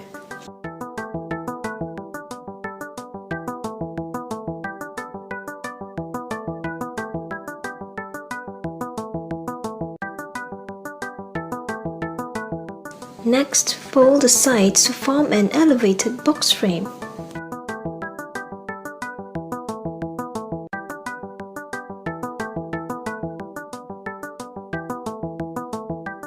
Dip your brush in water and mix it with batik dyes. Use the color palette if you like.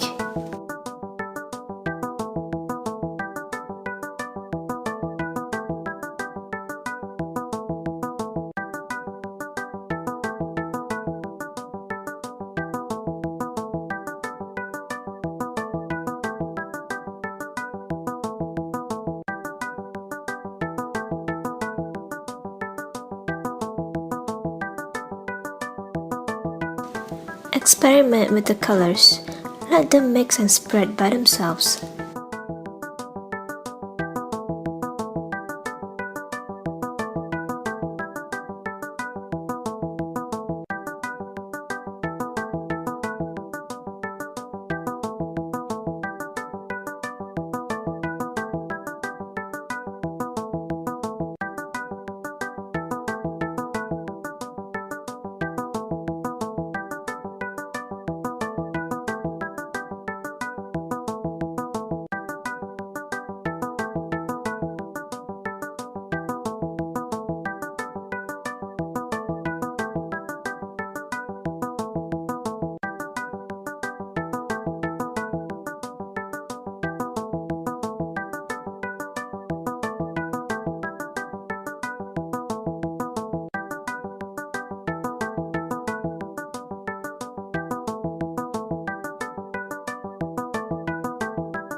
Display your artwork in a felt batik frame. Cut off the sides of your batik cardboard.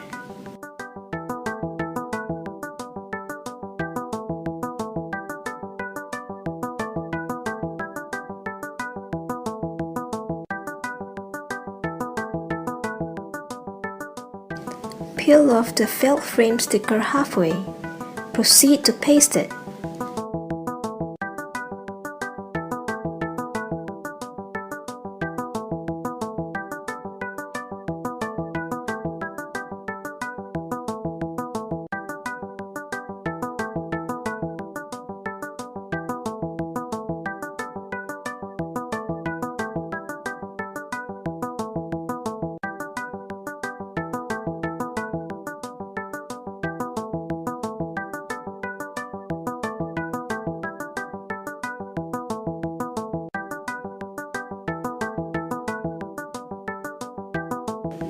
Cut away any excess on your batik frame. Peel off the double-sided sticker and paste on the back of the batik frame.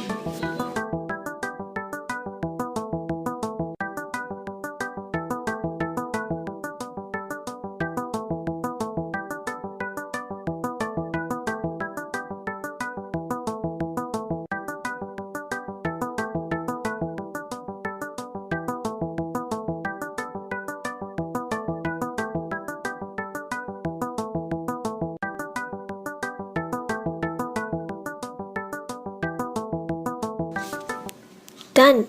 Your very own seahorse batik painting.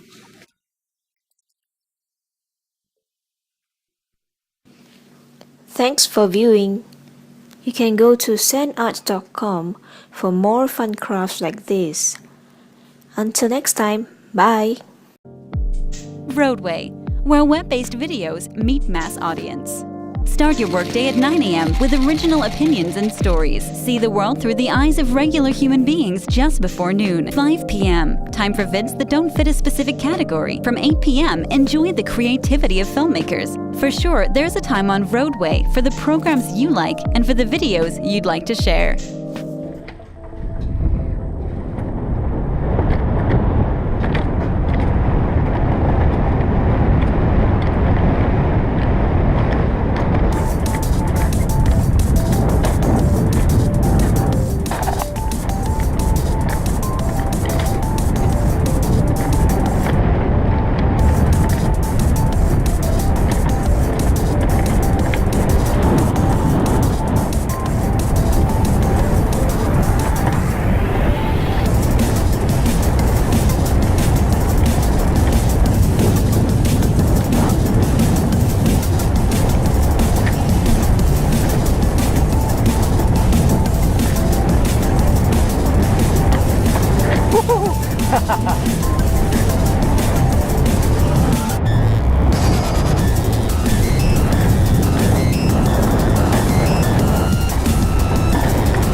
vRoadway, where web-based videos meet mass audience.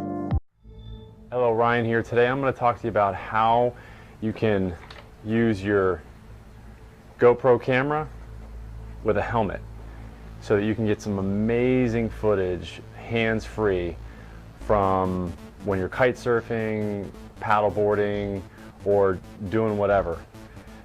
My wife laughs at me because I keep telling her, she's got a candle business, and I keep telling her that I think what she should do is when she's making candles, she should put the helmet cam on, and so that people can kind of see how she does what she does. I don't know, I think it's a good idea.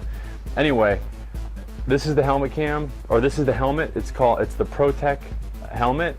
I bought it at my local kite surfing shop, Jupiter Kiteboarding, great shop by the way. And you can see this is the GoPro, the HD Hero Cam, and one of the reasons why I actually figured this out is because I was just, I really wanted I wanted people to experience what it was like to actually kite surf and to fly with me, like as if they're with me and they're looking through my eyes. And the cool thing about this is that it really has taken it beyond even that. What I find myself doing a lot of times is because I'm hands-free, I forget that the helmet's even on. And what I end up doing is I end up getting some really amazing video of my friends that are out there kite surfing with me. So, and then I find myself like putting my head down to frame the shot and, you know, moving my body in order to get video of other people that are kite surfing with me. So this is a great way to use your GoPro camera. And what I'm going to be using it's the helmet attachment. I don't know if it's called the helmet attachment, but this is what it looks like. It's a very simple attachment, and I'll be showing you some closer up pictures in the video. But this is basically what it is. It's just got, you can see it's just got these two flip attachments here that allow you to kind of cinch down this to the helmet. And it really works very simply. And the reason I highly recommend this particular helmet because it's got just the right spacing for this attachment to fit on here just right. And this attachment works great because it's got almost a rubbery type surface on the bottom of it that allows it to not slide or move around when you're out there kite surfing. Because the last thing you want to do is have your camera bopping around when you're kiting. So what you got to do is just basically take this take the attachment and you've got to shove, you've got to put the strap through there, put the strap, the other strap through there, so you can kind of see that it's coming through inside there, and you can see how it's just right at the front of the helmet. And then basically all I'm doing is I'm just feeding the straps through the other side and having them come out the other end. So I take one strap and have it come out the end and do the same thing with the other strap. And you can see here that what I have is I end up having two straps that come through the two holes, and you can see how, again, how it's spaced just right. So then I put the strap through the cinch on that side, and then I put the other strap through the other cinch on this side, and then you pull the straps away from each other, and you just pull the cinches down, and voila, you've got it attached and it's not going to slide. That is pretty much perfect. Now the only thing you want to do is you want to make sure that that inside here you don't have too much of a bump, because this is going to be against your head when you're kite surfing. So what I do is the extra strap is I kind of just flatten it out inside there, and I force it through the other hole. So hopefully that makes sense. You'll see as you just got to play with it, but basically you just want to make it so that it's comfortable for you, and in the end you've got something that, you know, that's pretty much out of your way. I mean, you can see that I just leave the other attachments there. You can kind of see that's what you end up with. And I'll put it on, you can see. There you go. So it goes on great. The other thing I want to show you is how the camera actually goes on here. So you can see that I take the camera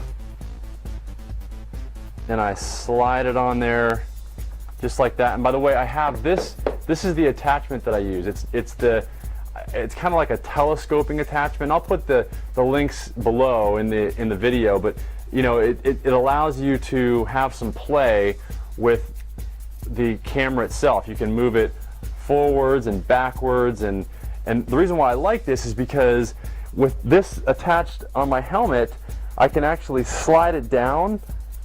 If it wasn't catching with that, I can slide this down and actually look at the camera to make any adjustments that I need to, if I need to make any adjustments to the camera. So you can see I have all the buttons accessible this way. So this is why I use this particular attachment as opposed to just a plain attachment like this. You know, it's because it gives me more flexibility to move the camera around on the helmet itself. So I hope that makes sense. And you definitely want to use the longer, attachment here, so it's easier to crank this, as opposed to the shorter, stubbier one like this one. On this one it doesn't matter because you can easily get to it, but this one you want to make sure it's longer so you can very easily crank down on it when you need to.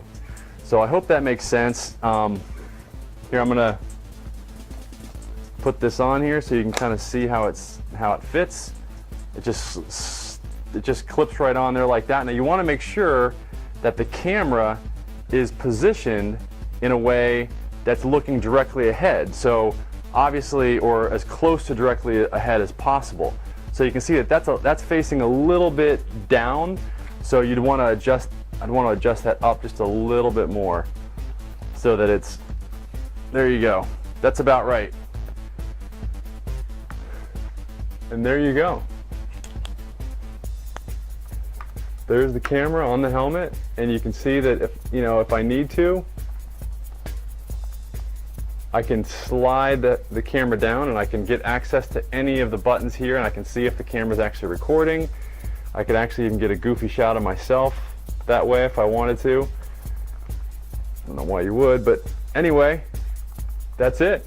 And this, I highly recommend that you attach right here, that you put some sort of another strap to attach this part of this loop to a string or something else that's attached to the helmet, just in case for whatever reason, which I don't think is going to happen, but just in case for whatever reason these clips undo. I've never had it happen. I've used this for hours and hours and hours, but you know, it's a $350, $400 camera, so you know, I highly recommend that you attach this to something else so that worst case scenario, this comes off, you still have the camera attached to the helmet. So I hope that makes sense. I know it's kind of a long video, but I know I look like a goofball right now, but taking that off, I hope that was helpful to you. If you have any questions, feel free to give me a call or let me know if you have any other questions about this video and any other questions that have to do with the GoPro in general and how to attach it to different items that you might use when you're kite surfing or paddleboarding. Thanks, bye. Roadway, where web-based videos meet mass audience.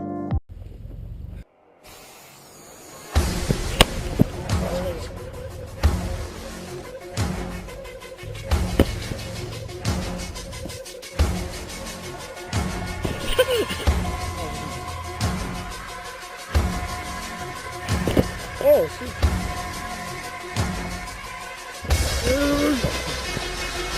Anything again! Step back! Step back!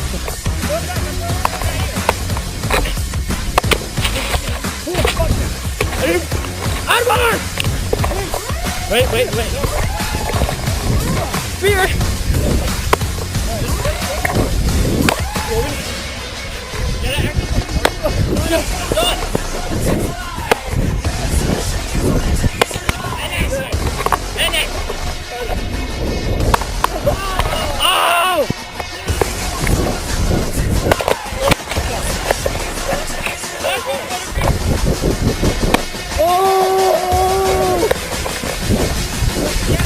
That was up to me.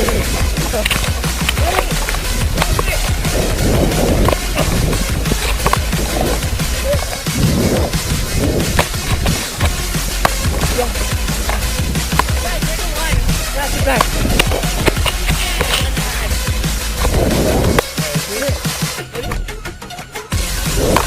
Make a line. Ready?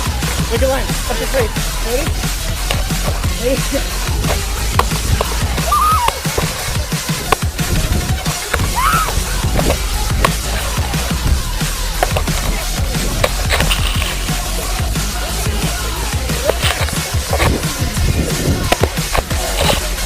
That was retarded there, that was on your.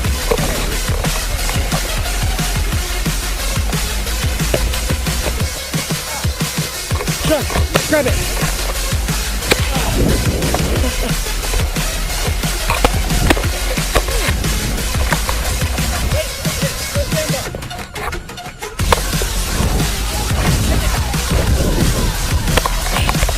Kleenex.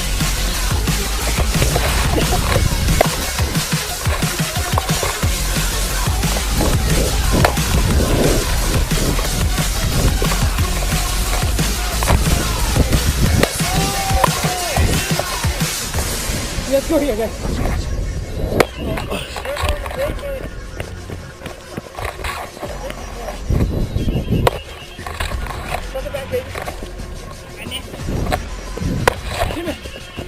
Hard shot.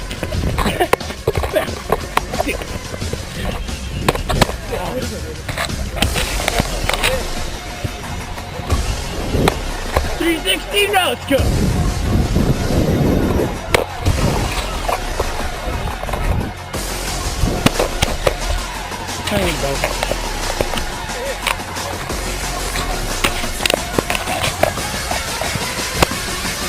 Show us your face.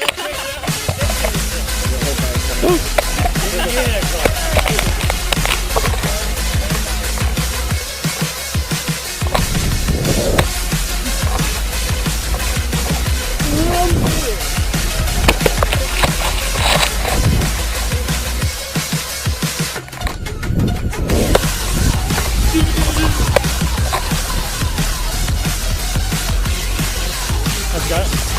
There we go.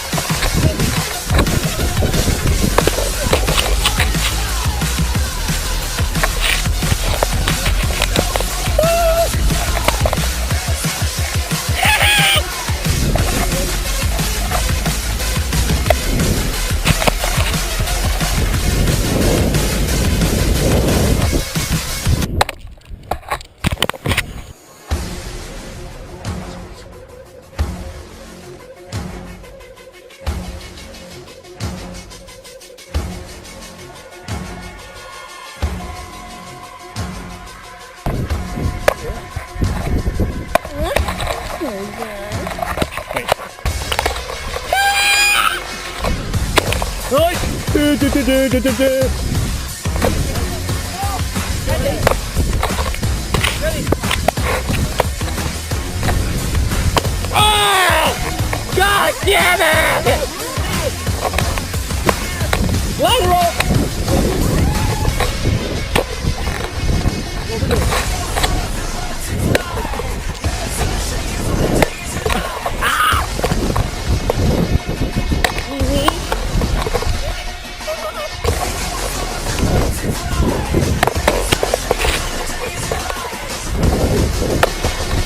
Table line!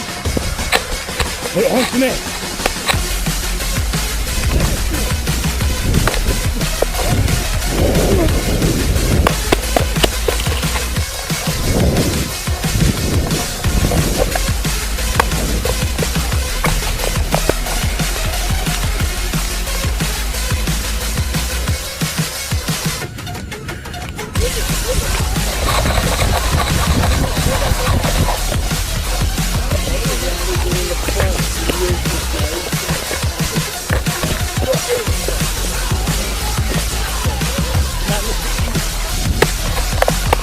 Go, go, go, go!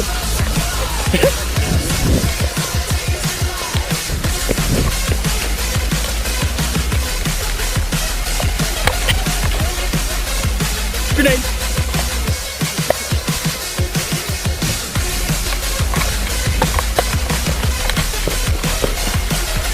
I need some ammo!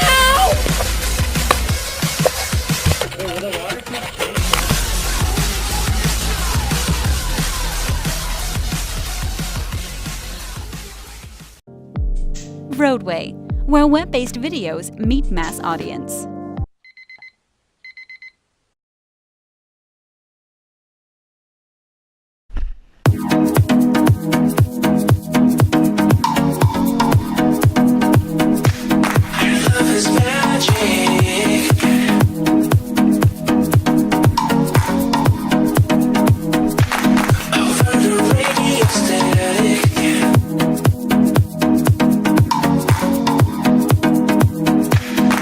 Love is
Hello, I'm Martin Dorey and you're watching Adorama TV. Today I'm going to be looking at taking basic stills with your GoPro camera and also using the Wi-Fi remote to capture scenes remotely.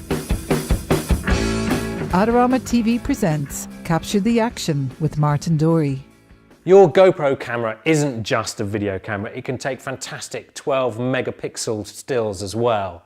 It will allow you to do time-lapse, photo bursts and take sequences of shots really easily, and with the Wi-Fi remote you can get right there in the action without actually having to press the shutter. Using your GoPro to take a selfie is really easy. It's a super wide angle and everything's in focus, so you just press the shutter, boom, there it is. So that's the basic selfie, but things get much more interesting when you start to look for better angles. On a selfie stick, for example. The trouble is with this, how are you going to get to the shutter? That's when the Wi-Fi remote comes into its own. So once you've paired up your Wi-Fi remote with the camera, you can use it in exactly the same way as you would the app to fire the shutter remotely. The two buttons are the same as they are on the camera, so it's exactly the same way of selecting functions. Also, you can pair up to 50 GoPros at a time using one Wi-Fi remote. So if you had some major action, you could take shots all at the same time using one remote. It's fantastic. Meanwhile, let's get a great selfie.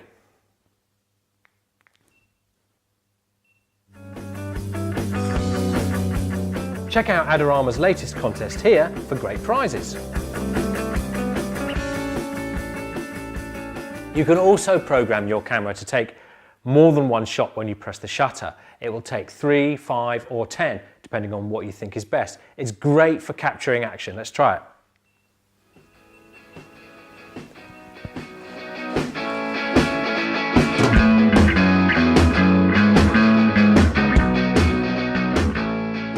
However, if you wanted to capture a more intense piece of action, for example, if the camera was mounted on a bike going over a jump or something like that, you can do it with photo burst mode. This will take a burst of shots ranging from 3 in 1 second to 30 in 3 seconds, and it will capture the whole bit of action. We'll try it now. Now I'm using a little Gorilla Pod to set the camera up, and don't forget I'm controlling all of this from the Wi-Fi remote. Here goes.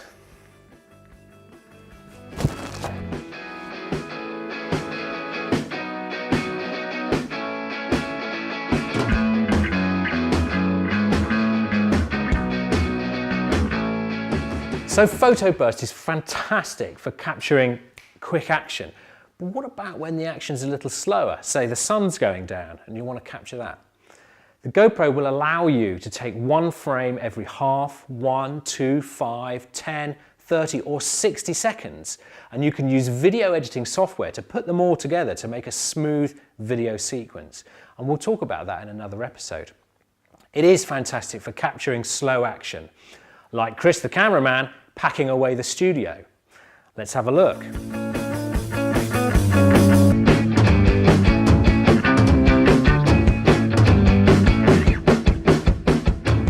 Okay, that's it for now. Next time we'll be out and about talking about housings, quick release buckles and basic mounts. Don't forget to visit the Adorama Learning Centre for more tips and tricks, and don't forget to subscribe to Adorama TV for more videos. Just click on the link below. Finally, let us know what you think. Like, comment, share this video, and if there's anything you need to know, just ask. See you next time.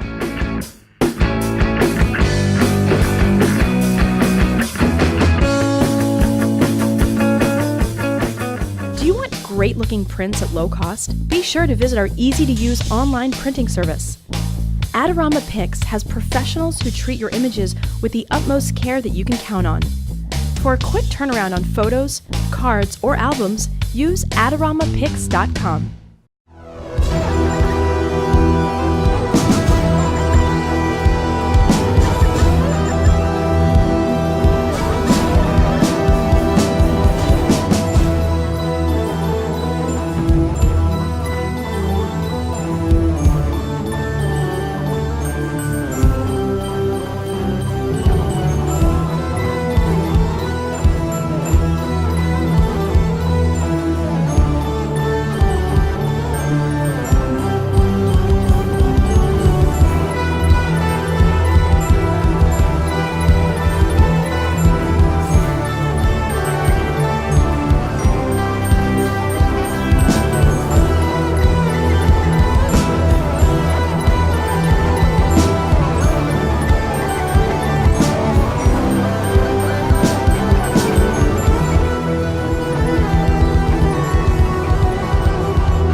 Blue, introducing beautiful Laura. Check it out. I wanna grab you and kiss you. I wanna scream 'cause I miss you. I wanna be there with you. Yeah. You stop the air that I'm breathing when you turn around and say that you're leaving. I pinch myself for my dreaming. But when I look at you, I feel we can make it. Feel we can make it. Hey, you believe me, it's true. It's my heart you take it. My heart you take it. 'Cause everything feels so right. Feels so right with you. Yeah, yeah, yeah. And everything feels so right. Feels so right with you. I will never stop loving you. Loving you.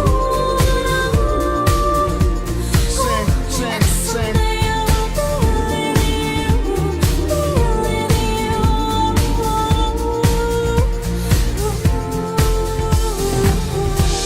Verse 2. Here we go. Thousands of miles between us. Where will this distance lead us? I'll walk the road to where you are. Yeah. I'll go through hell and back. Heaven's where you are and I know that. Place that I go home is in your arms. That's right. But when I look at you, Mày phải uống lông thầm.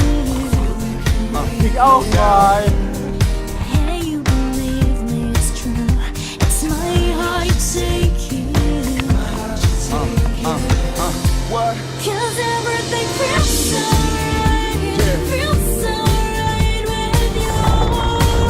That's right. And everything feels so right. Feels so right with you. I will never stop loving you. Loving you. Ik kom er links. And someday I will be with you. That's right. Be with you.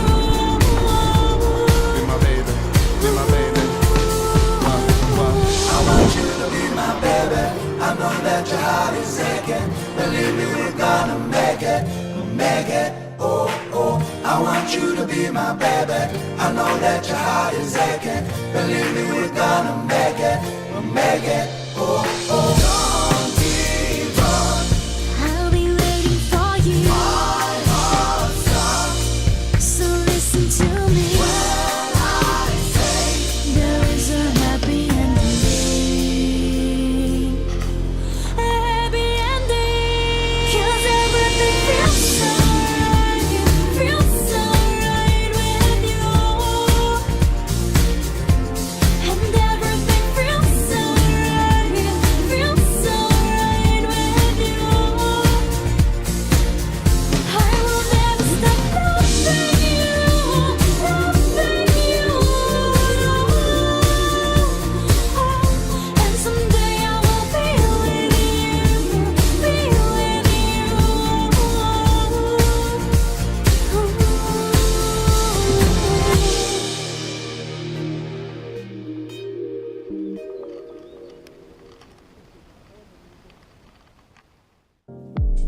Roadway, where web-based videos meet mass audience.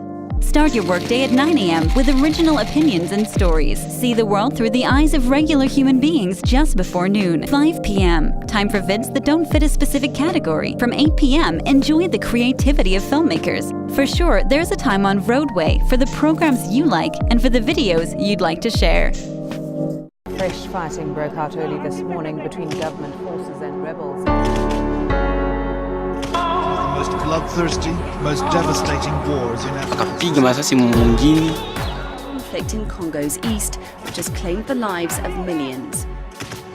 Tuko naenda tafuta makuni, banatubaka. And the looting, rape and murder that advancing forces bring.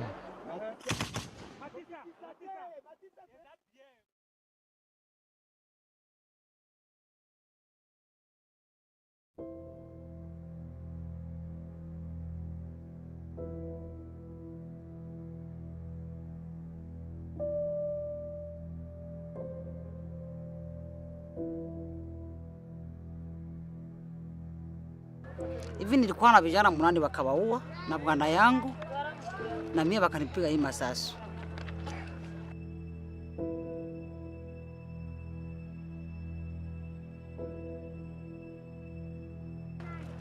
Sisi tulitokaga kule za Nyabyondo kutoka kupita Masisi.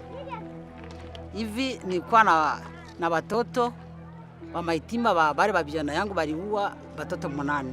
Na hii mwezi wa kwanza tena wao turuwa balitukuta humu tena tukawa tunapokea chakula wakabibeba wakabiiba kwa nguo, matelefoni, majeto vyote wakabeba. Na mimi banitendea mabaya. Kusema mingi haiko kutosha. Sasa hivi balitunza tulikosa kupona. Kuna wakia 4 na wachijana 4 badogo ba maitima baba yao balibaua ni mimi peke na wachunga. Nakakosa chakula naenda munisaidie mimi wakanitupia majiwe wengine bakanichamba. Lakini nikaendelea kuwaomba tu kusudi watoto wiko wanalala njara. Tulikosa Kongo ifanya nini? Kusudi siye hatuna amani. Unaona jinsi vita ilitufikia kuanza 1994 tuko mu vita.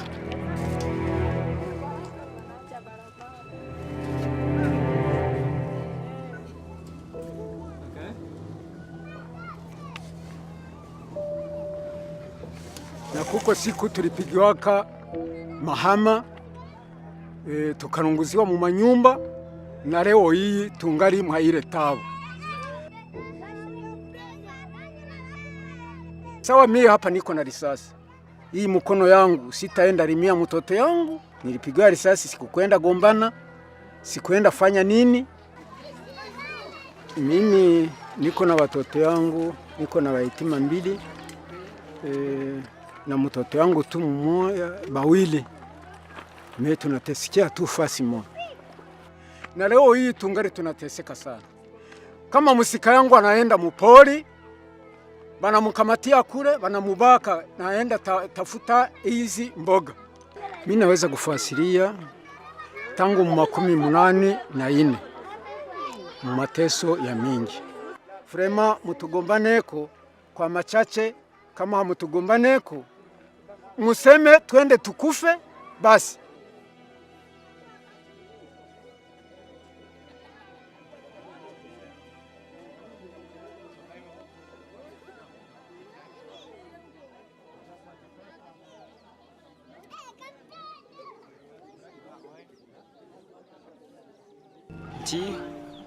Nishapata shida ya ukimbizi.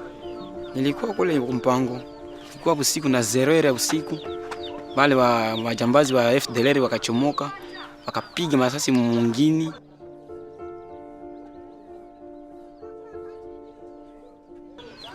Tulikuwa na mtoto hivi kakakufa, wakaturunguzia manyumba, vitu kalungula.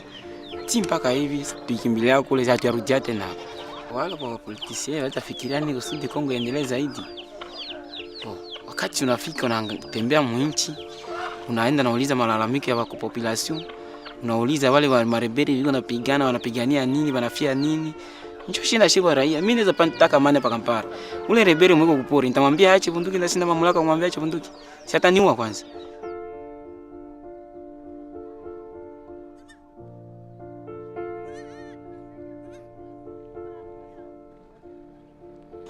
Yenyewe nifikia ni probleme ya yenyewe mimi naacha mimi napatikana hapa mteritori ya Walikale ni vita. Nililala kupori, nikapigwa, nikafungwa siku 3.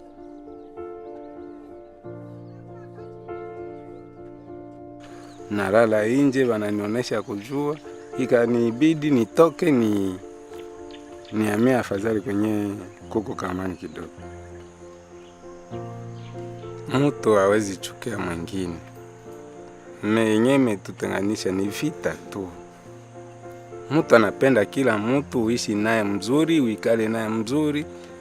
Mais pour le moment vita njoo imetutenganisha, mtu anakosa vya kufanya. Mtu hawezi chukia mwingine. Nadhani ingali ulizo moja. Hakuna kwenye mtu anaweza chukia kuishi.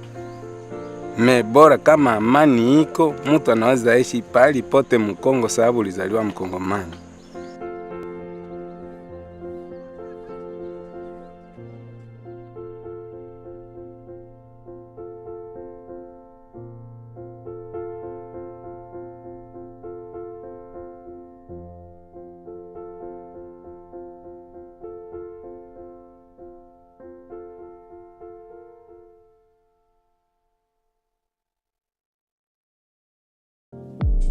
vRoadway, where web-based videos meet mass audience.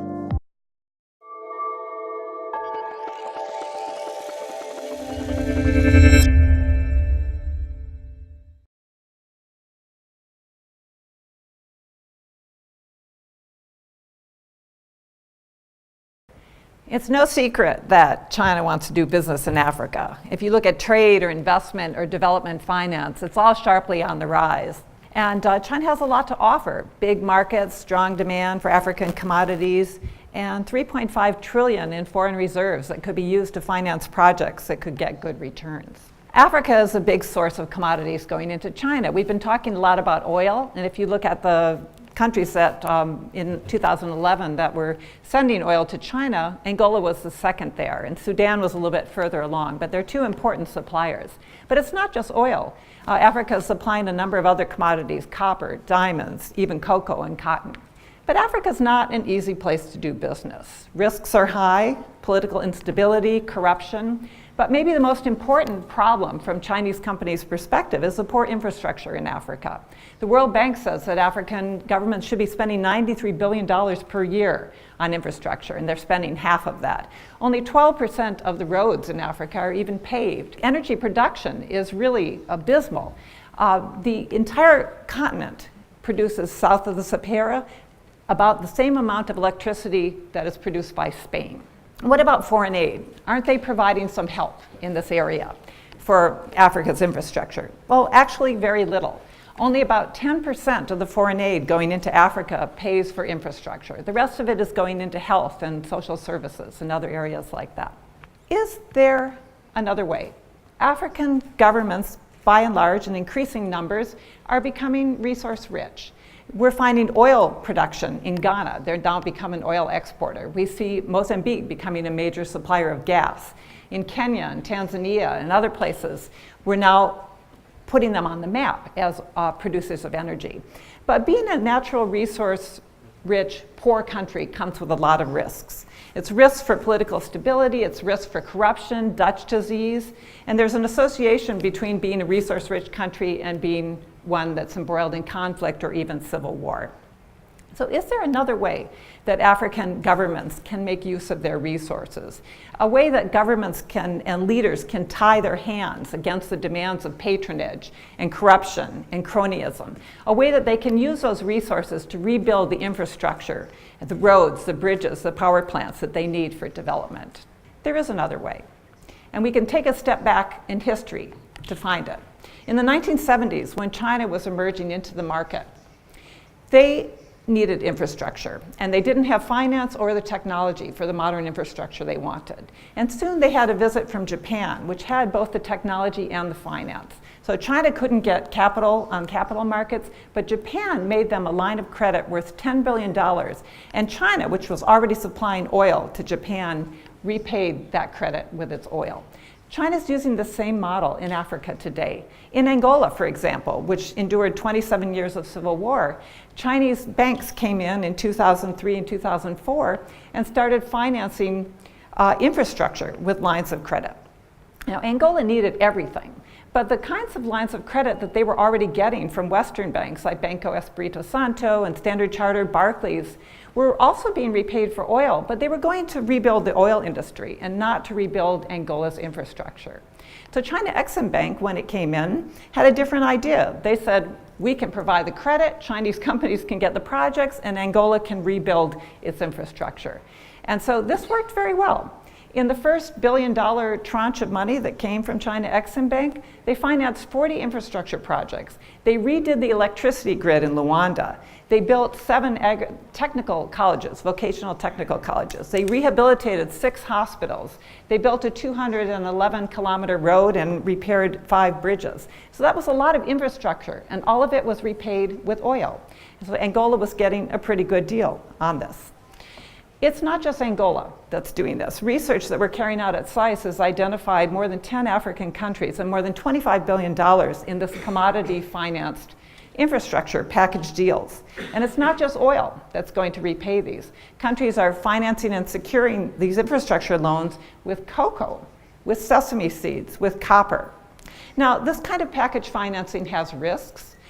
We can't stop kickbacks. We can't stop collusive bidding. These projects come with the need for maintenance, and they could be done for political effect rather than just purely economic.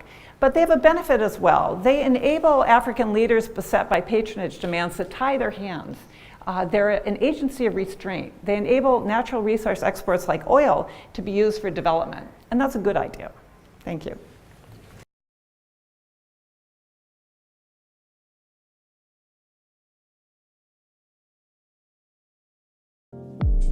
vRoadway, where web-based videos meet mass audience.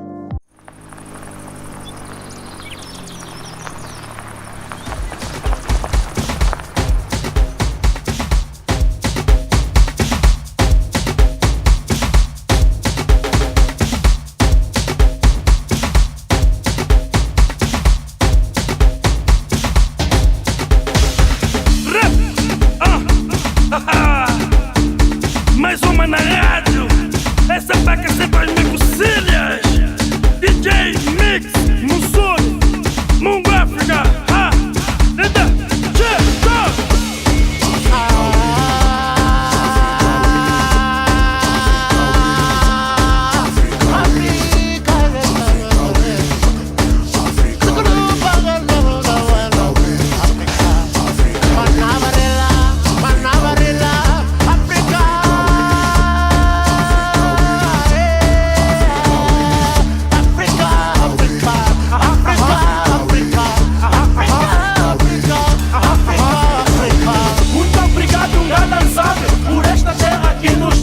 abençoada e invejada, tudo temos, mas nada temos. Mas por quê? Mas nada temos. Mas por quê?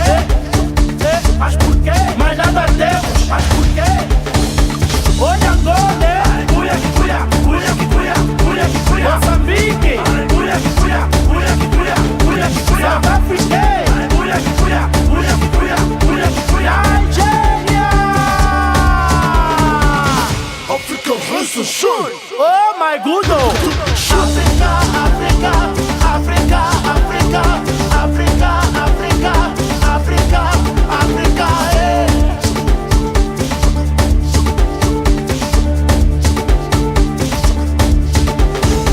Africa, Africa, Africa, Africa, Africa, Africa, Africa,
where web-based videos meet mass audience.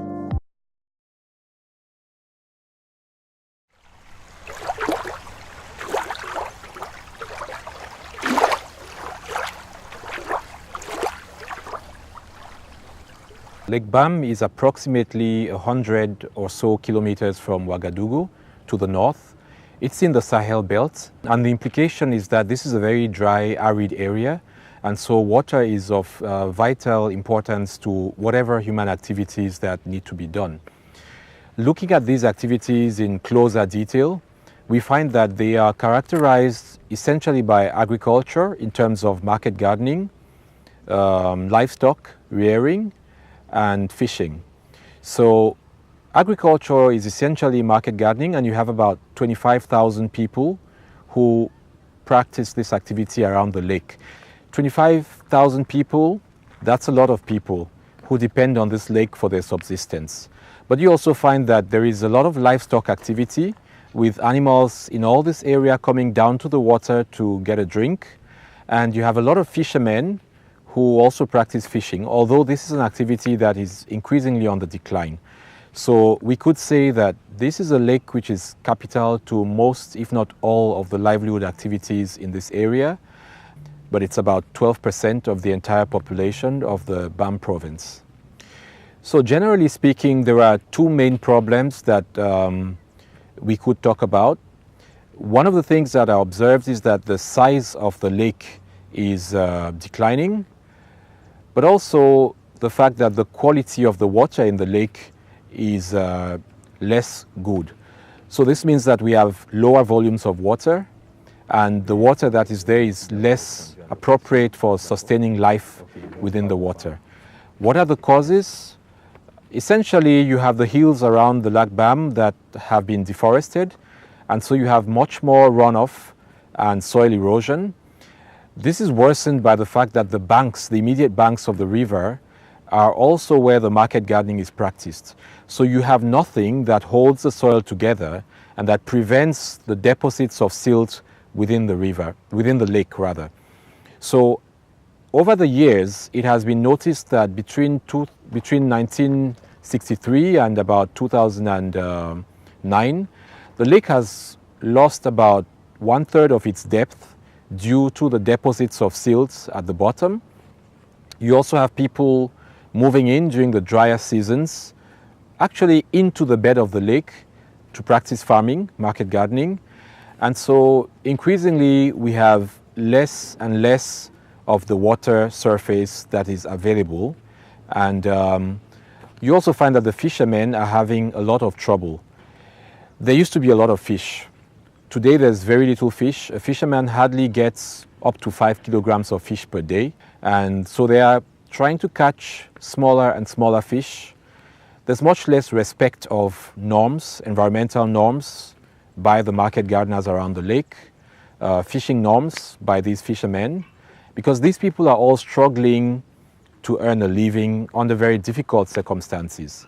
So I think part of the solution is providing these communities that depend on the lake for their subsistence with better tools and land management systems that would reduce the erosion, the soil erosion, that would permit them to produce in a more environmentally friendly manner. And so this implies capacity building for them in agroforestry techniques. It implies sensitization and awareness raising about the environmental issues that the degradation of this environment faces. And it means working with them to test different approaches to solving this problem. I think there are different roles for different people.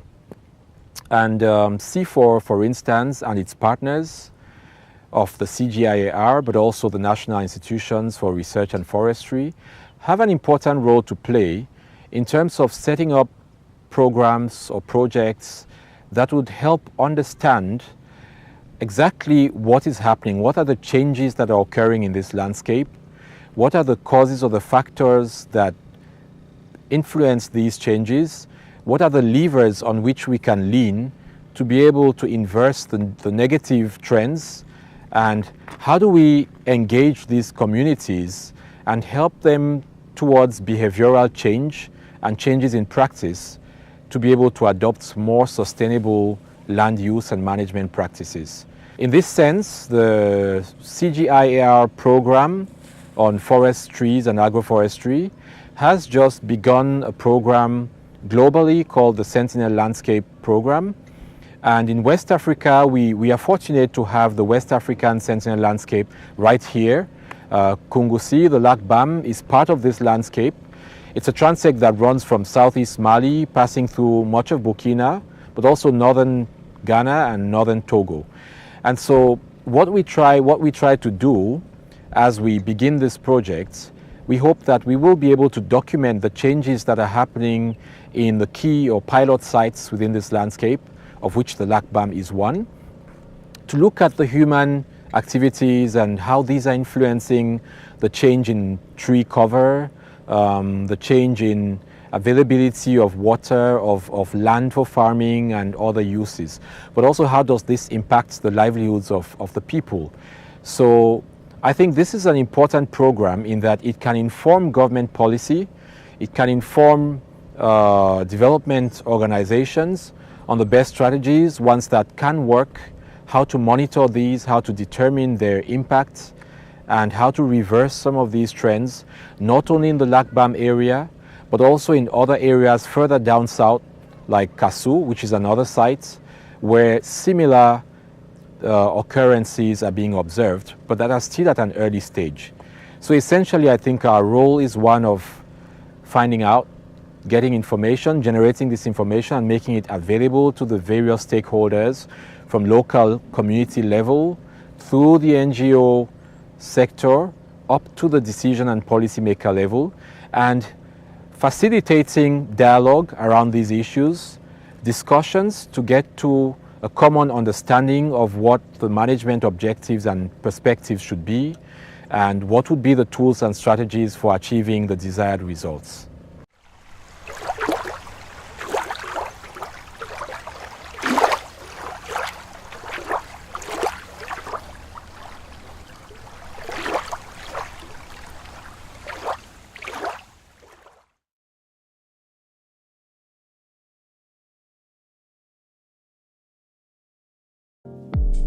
vRoadway, where web-based videos meet mass audience. And here is the visual record of our trip to Africa. As you can see, people there really do live in mud huts with thatched roofs, just like in the movies, and they really do carry things on their heads, sometimes quite large things. Look at this lady here, and she seems to be doing some sort of crane pose. No, she's not. She's getting a stone out of a shoe. Hey, how can you get a stone stuck in a flip-flop? Never mind. Here is the main city of Uganda, which is Kampala. So not everybody lives in mud huts. You can see here we have a variety of different types of dwelling. Meanwhile, the families from Hong Kong were all extremely excited by this visit, as you can see, and all immediately went to sleep.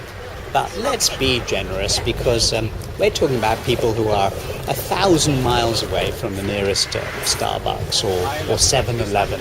So no caffeine or no Coca-Cola for this particular crew for quite a while. They did wake up though when we got to the building site. Here we were doing voluntary work, and our first job was to build the classroom. These bricks had to be moved from where they'd been dumped to the actual place where we were building the classrooms, and they weighed a good 20 pounds each. That's 9 kilos. But it was hard work at first, but it got easier and faster. That's kind of a principle in life, isn't it? Really, everything gets easier as you do it more and more.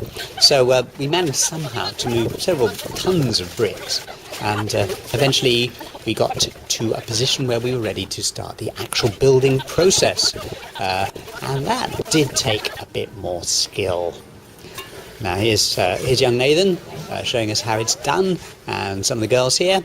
It's actually quite a skilled job, but we soon picked it up, and in fact several members of the group are planning to build their own homes, hotels, and such like, using the skills they picked up on this particular trip. It was exhaustive work though, and we did have to have lots of rests. But eventually the classroom did actually appear. Here it is, taking shape, and hey presto, one classroom. We decided to reward the kids by taking them on the Nile for a trip. On the boat we did see crocodiles and hippopotami and that sort of thing. But to me the most interesting thing was not the animals, but this weird tree. They call it the sausage tree. And it looks like somebody has hung something on this tree, but in fact it's natural. This is how it grows and nobody's actually interfered with it. Then we decided we have to go and see some animals. How can you go to Africa and not see animals? So we stuck the kids up on the roof rack of the cars, and off we went to see if we could see animals. Well, fortunately we did see some animals, and they seemed quite friendly. So we even let the kids actually get off the cars and go and photograph them. And nobody got eaten, I don't think. I'll have a count, but I think they all came back safely. Actually, the most dangerous animal we saw was in the lodge. This creature followed me to the toilet, which was rather worrying. The girls sensibly kept a wide berth of it, but I thought it actually looked rather attractive. This is some sort of strange lizard with many colours. It had orange and black and grey and pink, and it's rather beautiful, although quite possibly poisonous and maybe even deadly. But anyway, there it is, cute lizard. And that's the story of our trip to Africa this summer. Oh, one last thing. Every night a big ugly monster appeared and grabbed the sun. Much more interesting than just a boring old sunset, don't you think?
vRoadway, where web-based videos meet mass audience.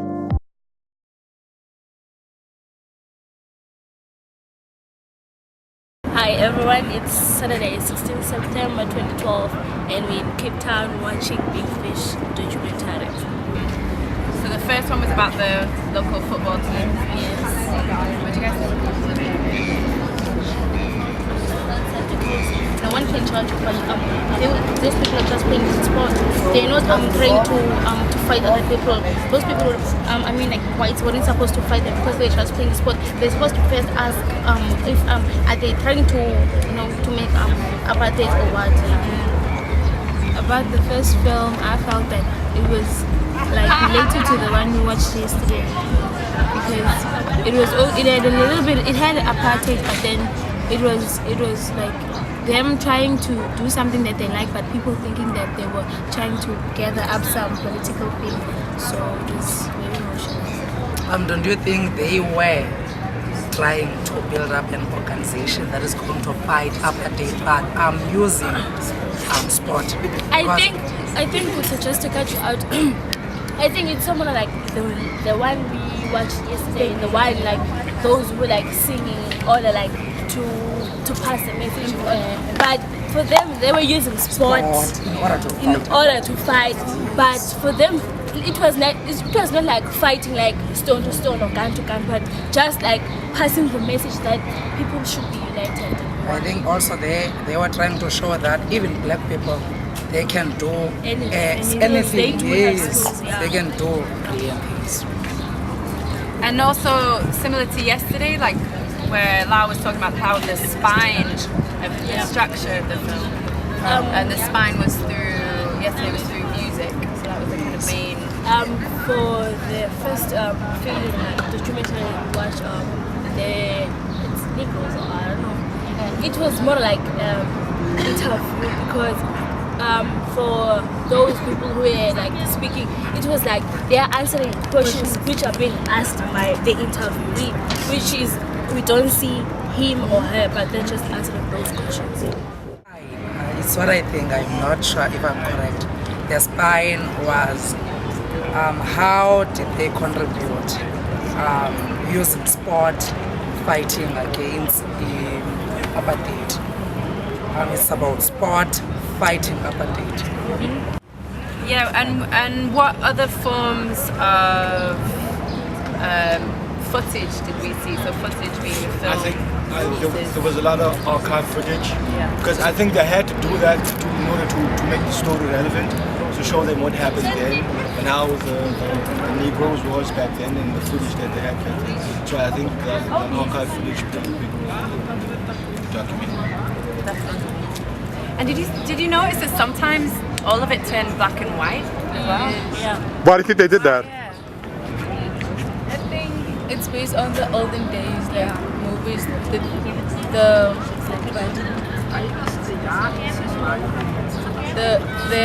pictures that we captured in the olden days. So it shows that these were taken in the olden days, and then was put in together. That means they were original from the olden days. But some were and some weren't. Yeah, sometimes it's not because like can take a picture and set it into black and white, then to people's minds, black and white pictures are from the olden days.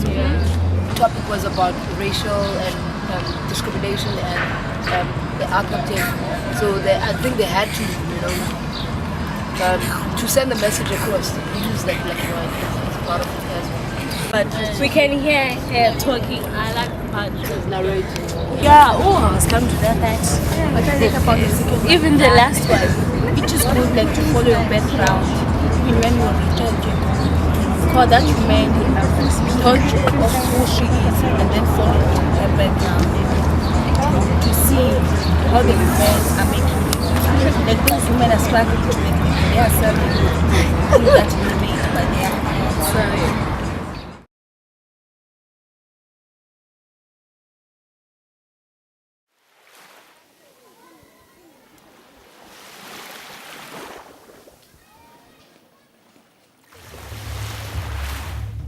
Illegal, unreported and unregulated fishing, or pirate fishing, is a grave threat to the marine environment, its biodiversity, and the livelihoods and food security dependent on it. Losses due to pirate fishing are estimated to be between 10 and 23.5 billion US dollars per year, representing between 11 and 26 million tons of fish. West African waters are estimated to have the highest levels of pirate fishing in the world. Fish is a crucial source of protein for millions of people, and fishing is one of the few sources of employment in many coastal communities. During a dramatic 2-year investigation, the Environmental Justice Foundation, EJF, has documented rampant pirate fishing in Sierra Leone and the laundering of this illegal catch into the world's major seafood markets. Many of these vessels are quite literally out of control, fishing in protected areas, destroying local fishermen's nets, hiding their names, transshipping their catch illegally at sea, evading arrest, attacking local fishermen, and abusing their own crews. The catches of these vessels have been entering the EU, the world's largest import market for seafood. This is despite a new EU regulation which requires all fish imported into Europe to be accompanied by a catch certificate that declares that the catches have been obtained legally. 90% of the vessels documented by EJF fishing illegally are bottom trawlers, vessels that drag heavy trawl equipment along the seabed, catching all marine life in their path. Up to 75% of the catch of these vessels is dumped back into the sea, dead or dying. EJF has been working with local communities in Sierra Leone to combat this illicit trade in stolen fish. A community surveillance boat responds to calls from fishermen who witness pirate fishing or have their fishing equipment destroyed by industrial trawlers operating illegally in inshore areas. Local staff in Sierra Leone take photos, video and GPS positions of offending vessels and submit evidence to the Sierra Leone government and European authorities to ensure that the vessels are sanctioned and their catch cannot be exported. The information is also sent to the vessel's flag state, who under international law is responsible for monitoring its activities. This monitoring in remote coastal areas of Sierra Leone, supported by EJF's team of investigators, is having important results. Fish has been seized at European ports. The Sierra Leone government has fined 2 pirate vessels over $300,000 US. Panama has fined one of its boats $200,000 US for receiving illegal fish at sea. And Korea is in the process of taking action against 14 vessels documented by EJF. The EU is also considering the possible blacklisting of the fishing boats identified during this investigation. All known illegal trawlers are believed to have now left Sierra Leone, and artisanal fishing communities in Sierra Leone and northern Liberia are reporting an increased ability to fish due to the reduction in pirate fishing. But the problem persists in other areas of West Africa. In Guinea, a number of vessels that fled Sierra Leone have been sighted fishing in inshore areas. One of them, the Kum Myong 2, has changed its identity to avoid detection and sanctions for its previous crimes. EJF is now calling for urgent action to find a global solution to the continuing high level of pirate fishing in West Africa before it's too late. Developing coastal countries must be supported in controlling their waters and protecting their marine resources. Flag states must be forced to control their distant water fishing fleets, and a global record of fishing vessels must be developed, which gives each fishing vessel a unique identification number that cannot be changed. Ports, seafood companies and consumers must say no to pirate fish before it's too late. Sign up to our petition online. Visit www.ejf.org. ejfoundation.org.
Well, hello everyone. We're in West End, Bermuda today. It's been a little over 10.5 months since we left San Diego, California, and since we've had a few weeks to reflect on our time in Africa and the Middle East, we wanted to provide a wrap-up of our time in these two places. That's right, Taryn. We spent about 3 weeks in Kenya and another 3 weeks in Ethiopia, followed by 10 days in Jordan. Phew. Yeah, we were on the move nearly every day with treks in all 3 locations. We saw and experienced a lot. What surprised you the most? Well, of course, whenever people think of Africa, they think of the animals. and we saw a lot of animals, especially in Kenya. We, in fact, saw the big five on the first day on our safari. Yeah, we'd never seen the leopard before. In fact, we got to even see him when he was out hunting Thompson gazelles, which was really a thrill. Right. And we were there for the Great Migration, too. And if you don't know what the Great Migration is, it occurs twice a year when up to 1 million wildebeest, zebras, and other animals migrate between Tanzania and the Masai Mara National Reserve in Kenya. It was quite a sight and a blast to photograph. I enjoyed the 3-day walking safari that we did on the way to reserve. Yeah, that was really great as well. It was a little out there were no fences, and we did see a few animals. And at night, they employed villagers to maintain a fire to keep the animals away. They told us that hyenas did try to enter our camp that one night. Yeah, that one night I think they did. And then next we moved on to the Samburu region north of Nairobi. Yeah, we took a matatu, which is a small public bus, from Nairobi to Isiolo, and then another very crowded vehicle to Archer's Post. From there we were picked up by Lucas from an NGO called the Samburu Project, an organization that has dug 40+ wells for the people who live in this hot and dry part of the world. Yeah, and this was really a part of Africa that tourists don't see. Yeah, real Africa. Yeah, definitely real Africa. But it was sobering too, and so great to see the work that the Samburu Project is doing there. Well, then it was off to Ethiopia, where we trekked in the Simeon Mountains. What was your takeaway from this experience? Well, again, we saw a lot of animals there, including the baboons and the ibex. Well, don't forget the Simeon fox. You mean the Ethiopian wolf? Whatever. Yeah, I think they actually are known by both their names. And there's less than 100 of those animals left in the entire park. So we were pretty lucky to see 2 of them. Yeah, 2. I even captured a video of one of them. But to answer your question, Darren, I think the thing that really surprised me the most about Ethiopia was the history. Yeah. I mean, they have a writing system going back 3,000 years. Yeah. And we even saw the Ethiopian version of the Rosetta Stone, which contains inscriptions in 3 different languages, just like the Rosetta Stone that's in the British Museum. Right. So what about you? What are your takeaways? The school visit was the thing that's most prominent in my mind in Ethiopia. It was the most remote school that we had visited, and we've done 18 of them so far. It was pretty clear that they don't get too many visitors there. No, it's pretty clear, I think. And we found out later that the school was actually built by a German NGO, and in fact our guide Burhan was helping to supervise the construction of a 3rd building there. I also appreciated the Tigray region in the north. We got to climb. I mean, you got to climb. That's right. You don't like rocks. No, I don't like not just rocks, but I guess that 600-foot drop-off bothered me just a little bit. The path too. was this wide. It was perfectly safe. Yeah, but and totally worth it, because I got to interview a monk that lived there on top of this mountain. So, and honest truth, they bring newborns up this same path to be baptized. The art inside the monastery was simply amazing, and the monastery, as I mentioned, carved right into the rock. Okay, yeah, it was good. I saw the pictures. But after a few days after Ethiopia, we went to do some R&R in Dubai and then on to Jordan. So your thoughts on Jordan? The locals call Jordan the quiet house in the noisy neighborhood, and that sounds just about right. We took a trip south from Amman to the Dead Sea, and then began our 3rd trek in 6 weeks along Bedouin trails to Petra. Yeah, and Petra had been on our bucket list probably for at least 20 years. Right. Every time we saw photographs of the treasury, we said we got to go there sometime. Yeah. So we made sure that Jordan was on our Trekking the Planet itinerary early on in the planning. And we wanted to do more than a day tour, so we worked with a local outfit called Adventure Jordan to build an itinerary that ended in Petra. Yeah, and here again, the history just blew us away. I mean, we saw broken pottery from the Edomite and Roman times nearly everywhere you looked, you were stepping on it, literally. Right. So what surprised you the most? About Petra? Yeah. I didn't know it was so big. There's actually still 500 facades in existence, and experts believe that most of them actually served as tombs. And then we traveled to Wadi Rum. Yep, that was where they filmed Lawrence of Arabia in the 1960s. Right. I guess I should have done more research before we arrived. but I was super impressed with the landscape. It was a blast to drive It was around. really beautiful. And we even got to ride camels. Your camels. Yeah, it was beautiful in the early morning to ride those camels along the desert landscape. Right. It was really nice. Okay, so what's next? Well, we're currently crossing the Atlantic on the Pacific Princess, and we will arrive in Manaus, Brazil on January 3rd. And Manaus is actually 600 miles up the Amazon River, which will be interesting. And if you want to know more about our South American itinerary, we've just published an article, so search on the keyword South America on our website. Well, that's just about it. If you haven't signed up for our free weekly newsletters and are interested in doing so, search on subscribe on our website for more information. And as always, we look forward to receiving your comments, your questions, whether you be an educator in the classroom or one of the friends who's following our journey as well. You can contact us on our Facebook page, Trekking Planet, or you can email us at info@trekkingtheplanet.net. Till next time, safe trekking and Merry Christmas, everyone. Merry Christmas. Bye. Bye-bye.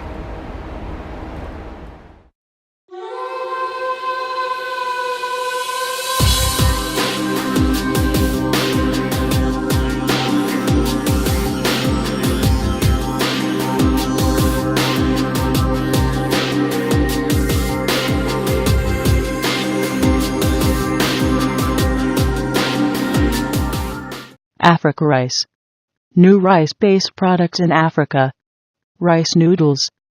Rice is the most rapidly growing food source across Africa and has become critical for food security in many countries.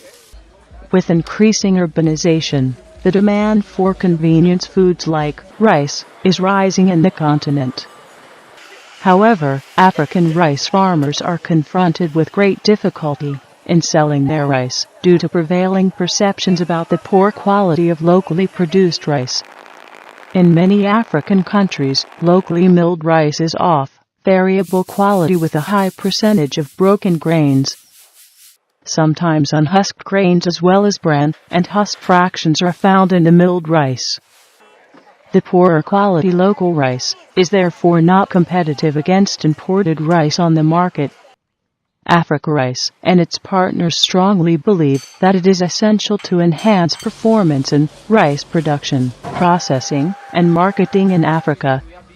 Diversifying the use of rice will also stimulate commercialization and consumption of local rice. Africa Rice is helping to develop and promote higher-value rice-based products using low-grade milled rice, which would otherwise be sold at a discounted price on the local market. Efforts are being made to use the flour from broken rice in baby foods and snacks for adults and children. As part of a collaborative Canada-funded Africa Rice project, Ms. Linda Hagen, research assistant at the Food Research Institute, FRI, in Ghana, has developed noodles using flour from wheat and low-grade rice. One of the objectives for this product, The rice noodle preparation is a good example of diversification from the traditional wheat flour noodles. Tasty and innovative uses of rice can catalyze rural enterprises and raise income, especially for women farmers and processors in our region, Linda said. Ms. Joyce Abezudor, technical assistant at FRI, is going to show you how simple it is to prepare homemade rice noodles. Ingredients: 250 grams of rice flour, 250 grams of wheat flour, 25 grams of xanthan gum, 10 grams of salt, 165 grams of egg white, 25 milliliter or 5 teaspoons of cooking oil, 200 milliliter water. You can add a pinch of food color. Preparation: this should be done 1 or 2 days before you cook the noodles. Mix rice flour, wheat flour, xanthan gum, and salt in a bowl. Add egg white and cooking oil. Mix well. Gradually pour water into the flour mixture. Mix it with fork or fingertips to form a soft dough. Place the dough on a lightly floured work surface and knead for about 5 minutes until smooth and elastic. Set it aside for 20 minutes. Knead it once more and pass the dough through the noodle extruder. If the noodle extruder is not available, Loosely roll the dough on a rolling pin, and cut the dough into strips of desired width. Sprinkle flour on a tray, and carefully unfold the strands on the tray. Dry the noodles in the sun for 1 day, and then store it in an airtight container at room temperature. Cooking. To cook, boil about half a liter of water in a vessel with a little salt and oil. Add the noodles. Cover the vessel and let it simmer for 5 minutes, or till the noodles are soft. Test the noodles frequently, because they become mushy if they overcook.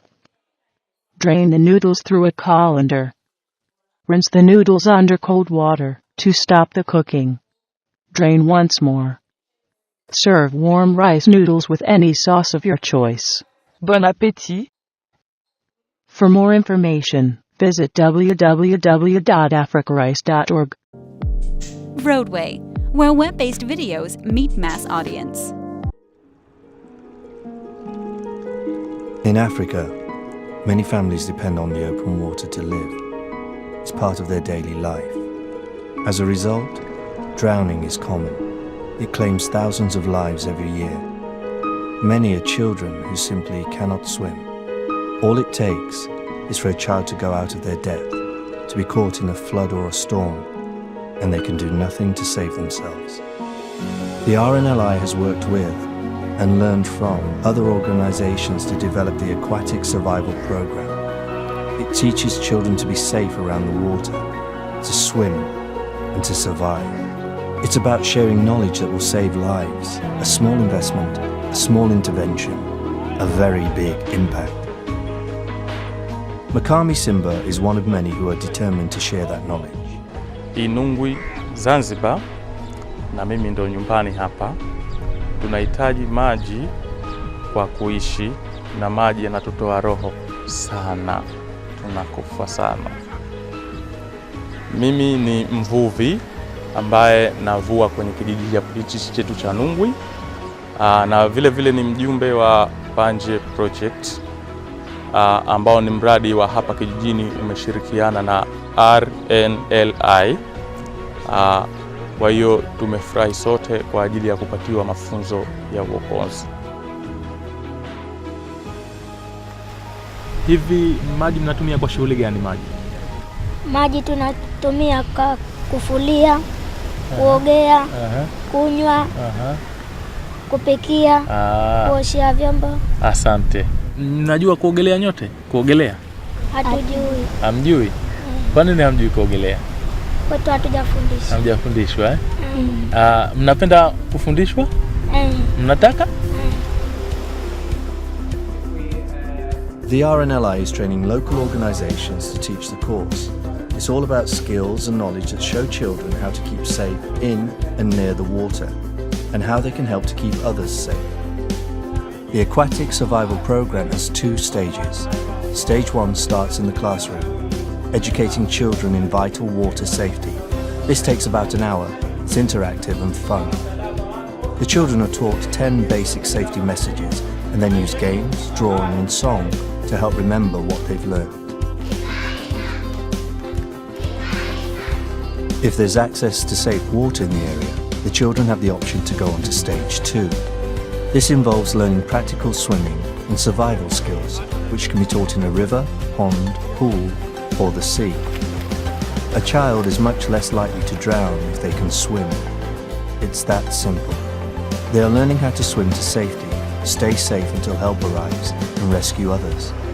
This stage involves 10 sessions and takes around 15 to 20 hours to complete. The course is flexible. It can be taught intensively with a session each day or over a longer period. It includes techniques such as breathing, floating, and kicking.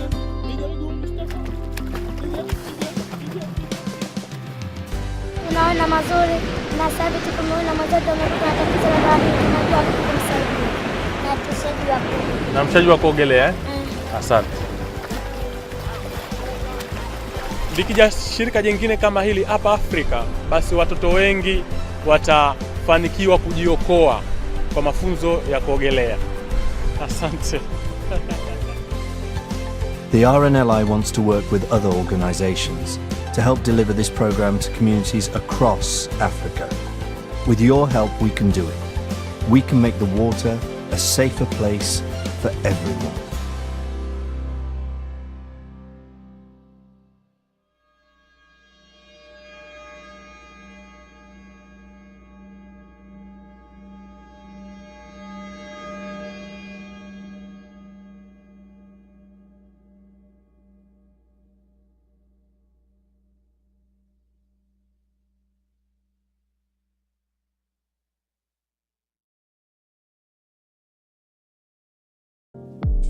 vRoadway, where web-based videos meet mass audience. Start your workday at 9 a.m. with original opinions and stories. See the world through the eyes of regular human beings just before noon. 5 p.m. Time for vids that don't fit a specific category. From 8 p.m. enjoy the creativity of filmmakers. For sure, there's a time on vRoadway for the programs you like and for the videos you'd like to share.